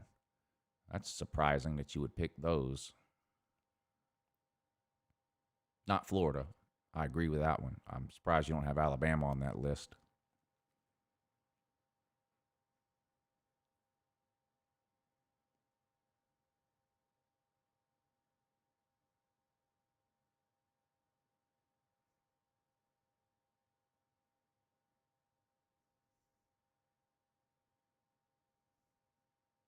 Did y'all watch the Emmys last night? I didn't. But why have I never heard of a lot of these shows that won? I watch a lot of shows, but now this one that won all these awards, I have heard of this one.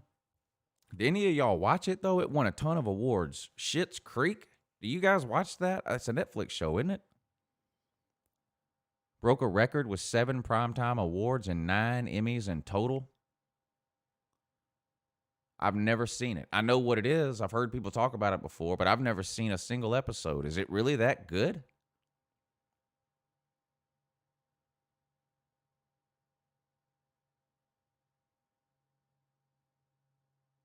It won Best Comedy. Best Drama was Succession. I've never heard of that. That was an HBO series. The Watchmen won for Best Limited Series. I did see a couple episodes of that. I couldn't get into it.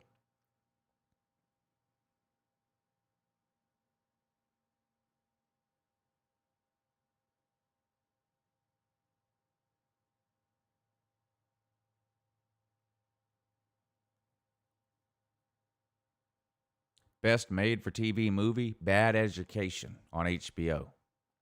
Never heard of it. Any of these? Have y'all seen any of these? Are any of these any good? Saturday Night Live won for best sketch series. Are there even any other nominees? Of course they won. Best reality competition program. RuPaul's Drag Race. Best reality host. RuPaul.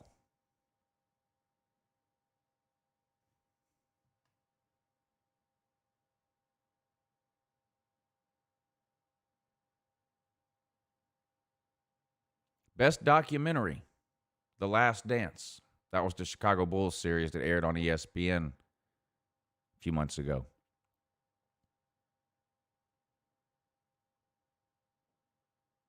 Best animated program, Rick and Morty. Never even heard of it.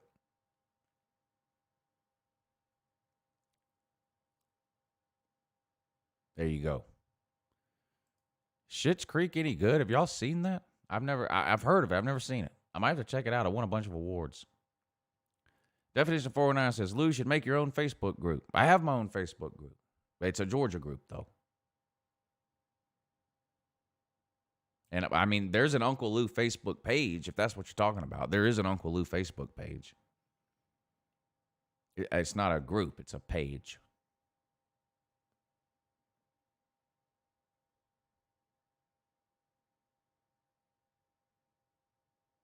Sharknado? No, unfortunately, Sharknado didn't win anything this year.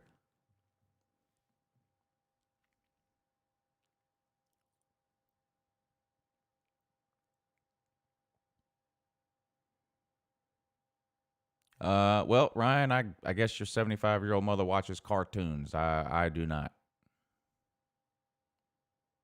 When will Notre Dame win a national title? I don't know. Not this year. Melissa says Schitt's Creek is amazing. I'm going to have to check that out. I'm always looking for a new show or series or something to get into on Netflix. I have to check that out. Because I've heard people talk about it before, but I've just never seen an episode.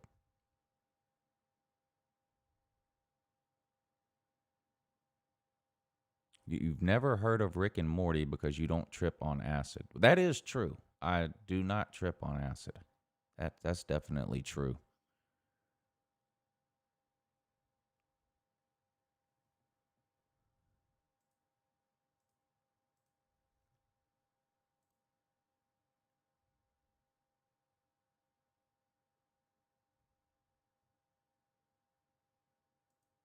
Thank you for the hitting the PayPal, Slim. I appreciate you taking the extra step, sir. He says if Miami blows out FSU, Miami fans will be potato level 1 million for 2 weeks till Clemson brings them back down to earth. I said this at the beginning, Slim. I don't know if you're in here. I don't expect Miami to beat Clemson. Obviously, I don't think very many people do. I would be impressed though if Miami loses that game by 14. I would look at Miami and say, now that's a good team. You know, it's hard to. I definitely think Miami is better than last year. There's no doubt. I don't doubt that at all. I believe that the minute they got De'Aaron King, which is a huge upgrade at the quarterback position over anything Miami has had in a while. So far that's been proven true. They are definitely better than they were last year. How much better, I think, is still a little bit of a question. And I don't know how much of that will be answered against Florida State. And here's why. If Miami blows them out, people are going to say, well, Florida State's terrible. We knew that, right? If you if you beat them close, I don't think that means you're a bad team. You see a lot of weird things in rivalry games. So that game, Miami could win that game by 7. That's not technically an impressive win, 7 points. But because it's a rivalry game, I know I wouldn't look at that and go, well, that means Miami's no good. I kind of am in a wait-and-see mode on Miami until that Clemson game. Not that I expect them to win, but if Miami can even be competitive with Clemson, I think it'll earn them a lot of respect. You know, but because Miami hasn't been that good lately, I was trying to think of a way to say it that didn't sound so bad, but because Miami hasn't been very good lately, they're not in a position where they have to beat Clemson to earn respect. I think if they just keep it close and competitive with Clemson, that will earn Miami a lot of respect, I think. You know, if we watch that game and we go, wow, yeah, Clemson is, yeah, it's okay. Clemson is way better.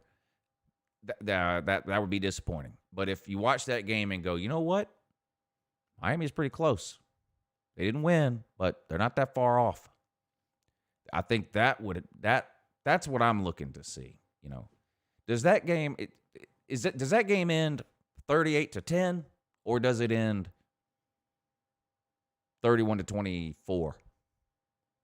You know, 37-28. You know, 34-20, something like that. That's respect. I know I would look at Miami and go, okay, that's a pretty good team. So I don't know how much we'll know. I don't know how much more we'll know about Miami after the Florida State game than we already know, which is that they're a pretty good team, definitely better than last year. Not sure how much better. We'll have to find. It could be a lot better. It could be a lot better. And it could be a thing where they can continue to get better, too, as the year goes along. You know, new offense, new OC, new quarterback could get better as the year goes along. If that's the case, you know, could they go 10-1? At Virginia Tech is tough. Got North Carolina at home. Last game of the year is tough. And, of course, at Clemson. So, but we'll see. They're definitely better than they were last year. No question about it. I don't think anybody doubts that anymore. I don't think anybody doubts that at all. Clearly better than last year.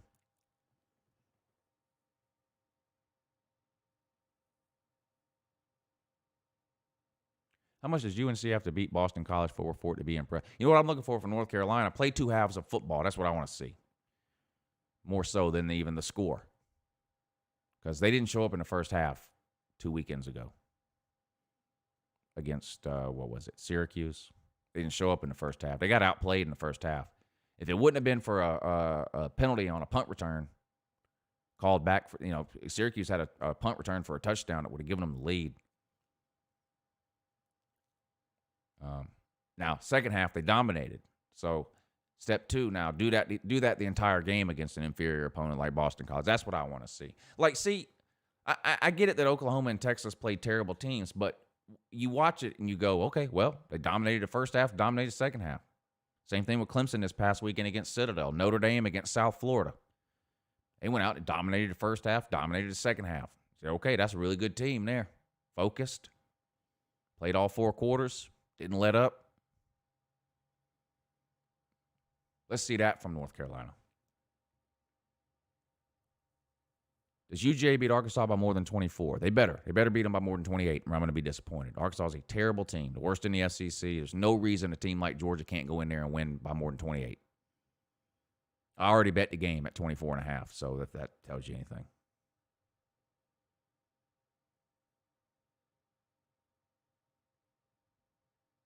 Georgia's not in a position where they can coast in the second half. We got brand new, we got quarterback questions, offensive line questions, new offensive coordinator. Hopefully, a new offensive scheme and philosophy, inexperienced QBs, multiple of them that need game experience. So even if Georgia rotates a quarterback in the second half or something, there's no reason to just hand the ball off 25 times in the second half. Run the offense for the entire game. The one thing Georgia's offense needs the most right now is game experience. That's it. That's what they need. The talent is there. The experience is not there on the offensive line and the quarterback position in particular. Run the offense for 4 quarters. None of this handing the ball off 30 times in the second half. I don't want to see that. It's you're running the score up on Arkansas. No, listen, Alabama doesn't change its offense in the second half. They don't. I said it earlier. You go back, look at 2018 when Hurts and Tua were there. Tua was starting. It was 40-0 at halftime every single week. Jalen Hurts would come in the second half and throw 80-yard touchdown passes. It happened every single week. Why? Tua was a walking injury. You never know. Your quarterback goes down. Your backup needs to be prepared. And handing the ball off 35 times in the second half does not prepare your backup quarterback to play in a real game. It doesn't. And Georgia's got a new offense, new OC. Every quarterback they have has never played at Georgia. Every one, except for Stetson Bennett, and he'll never see the field again. At least he shouldn't. So even if Georgia gets up to a big lead at halftime and puts a second quarterback in, there's no reason not to continue to run the offense. Georgia needs game experience. You can't get that in practice, and you can't get that handing the ball off 30 times in the second half against bad teams. So I expect Georgia to dominate both halves of that game and cover the 24.5. Now, I've expected that each of the last 3 seasons, and it hasn't happened. Georgia gets into the second half, and if they have a big lead, they go into slow motion and run the ball 30 times up the middle, and it drives me nuts. If you guys have ever seen me stream a Georgia game live, it doesn't matter to me what the score is. There's certain things I want to see, and when I don't see them, I get mad.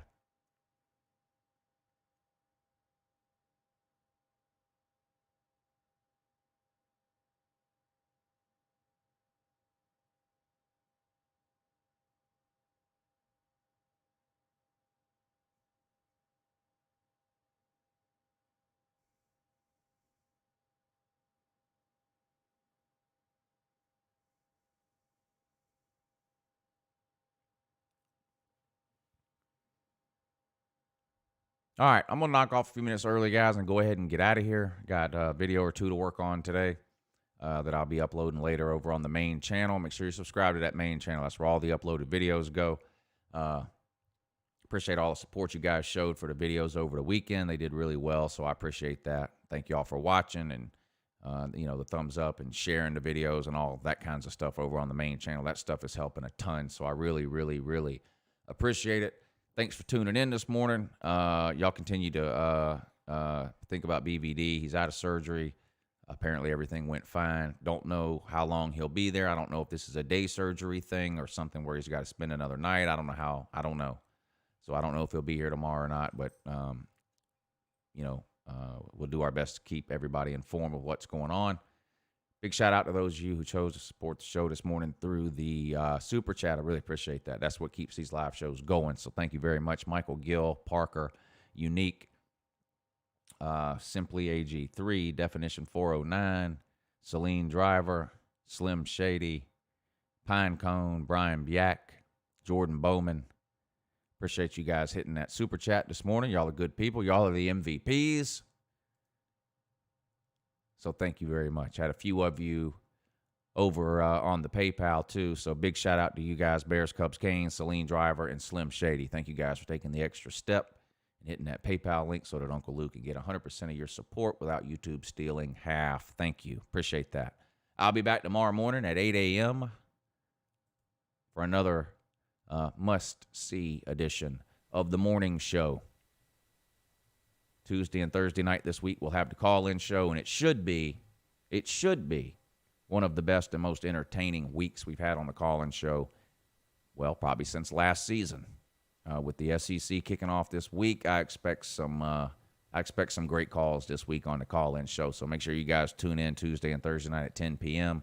right here on YouTube for those call-in shows.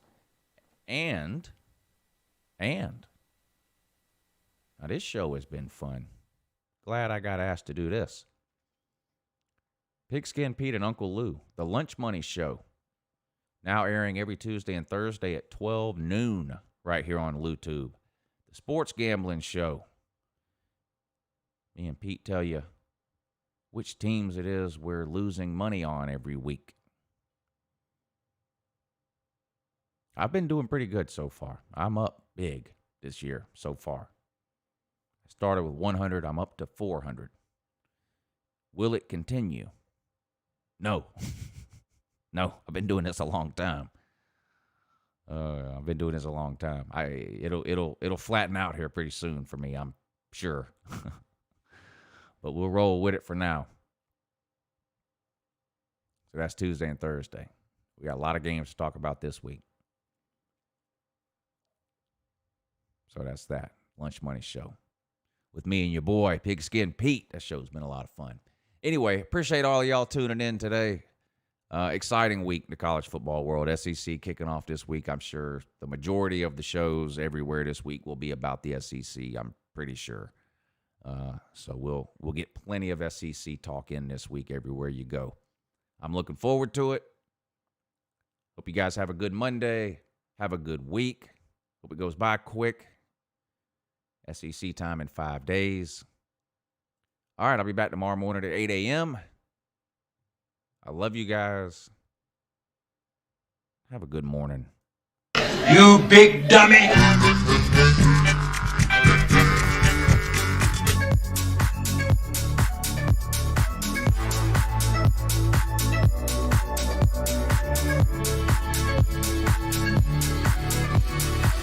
Do you remember when we lost our innocence? If we rewind it, I know I wouldn't change a thing. I'm where I'm supposed to be. Promise you'll stay with me. Whenever you're close to me, I'm losing my gravity. But we can stay here.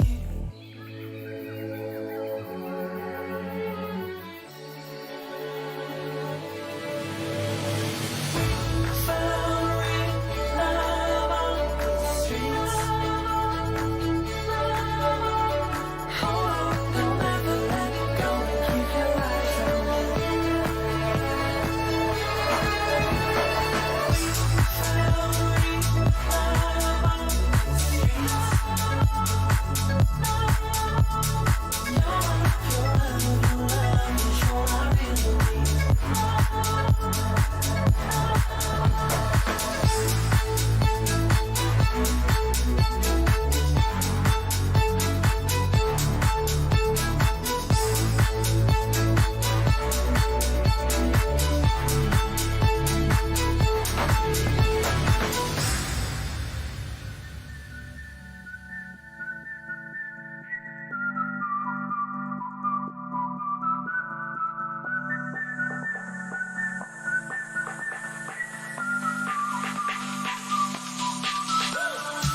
It's all the same, but some things have changed. I couldn't stop and say no. It's all the same, but you won't take blame, even when you are blowing up. Oh my, you're my broken love. Nobody's gonna save her love. Oh my, you're my broken love. So come on, let me show you how.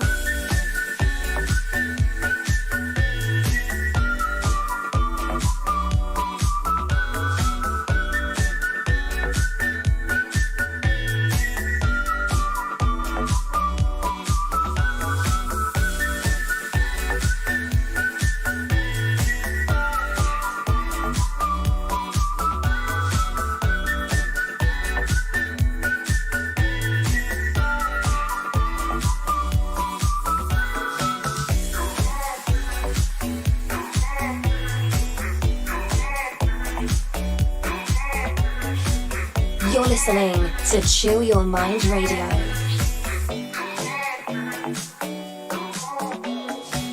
It's all the same, but some things have changed. I couldn't stop and say no. It's all the same, but you won't take blame, even when you are blowing up.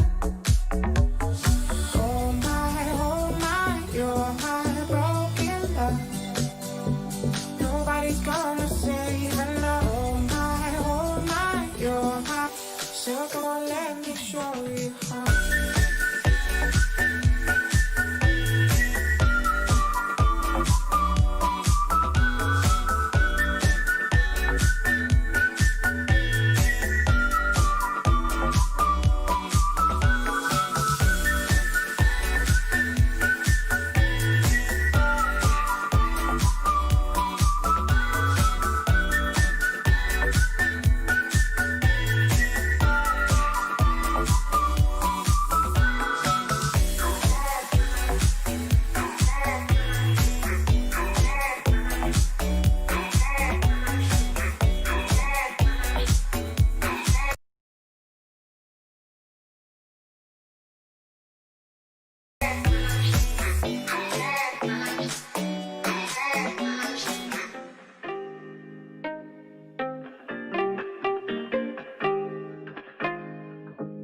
It's time to quit while we're ahead. No more tears are gonna shed, no. It's time to quit while we're ahead. No more tears are gonna shed, no. I told you once, baby, I told you once what I know. You got to let it go. I told you once, baby, I told you once what I know. You got to let it go.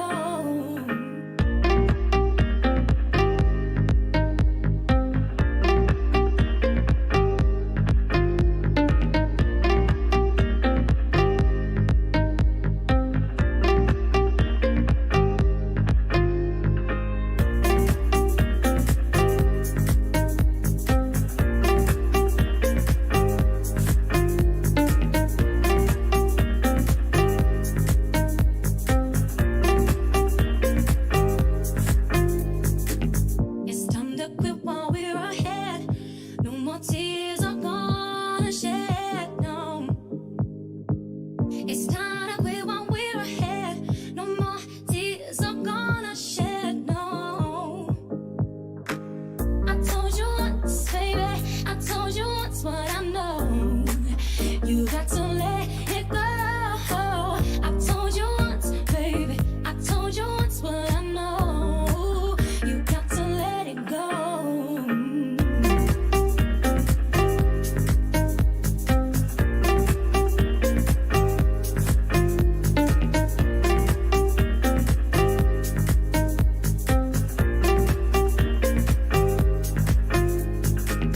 It's time to quit while we're ahead. No more tears are gonna shed, no. It's time to quit while we're ahead. No more tears are gonna shed, no.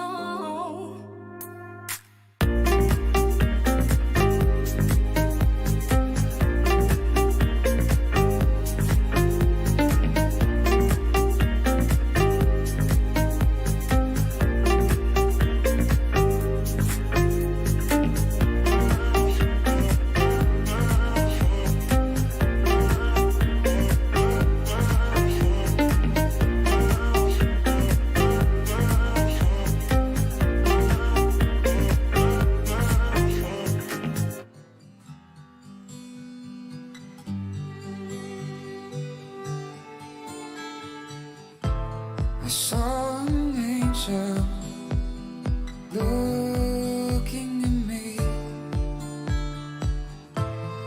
All she wanted was to go to the sea. Don't worry, Mom, 'cause I'm not afraid. I'm not afraid. Don't worry, Mom, 'cause I'm on my way. I'm on my way to the ocean. For more music, check out our Spotify and YouTube playlists. Enjoy.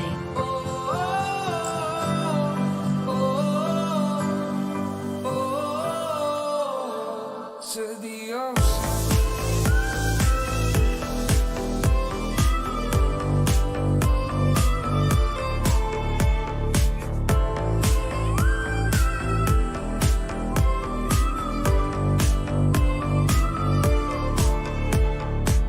Wish I told you I loved you more. Maybe I was lost before.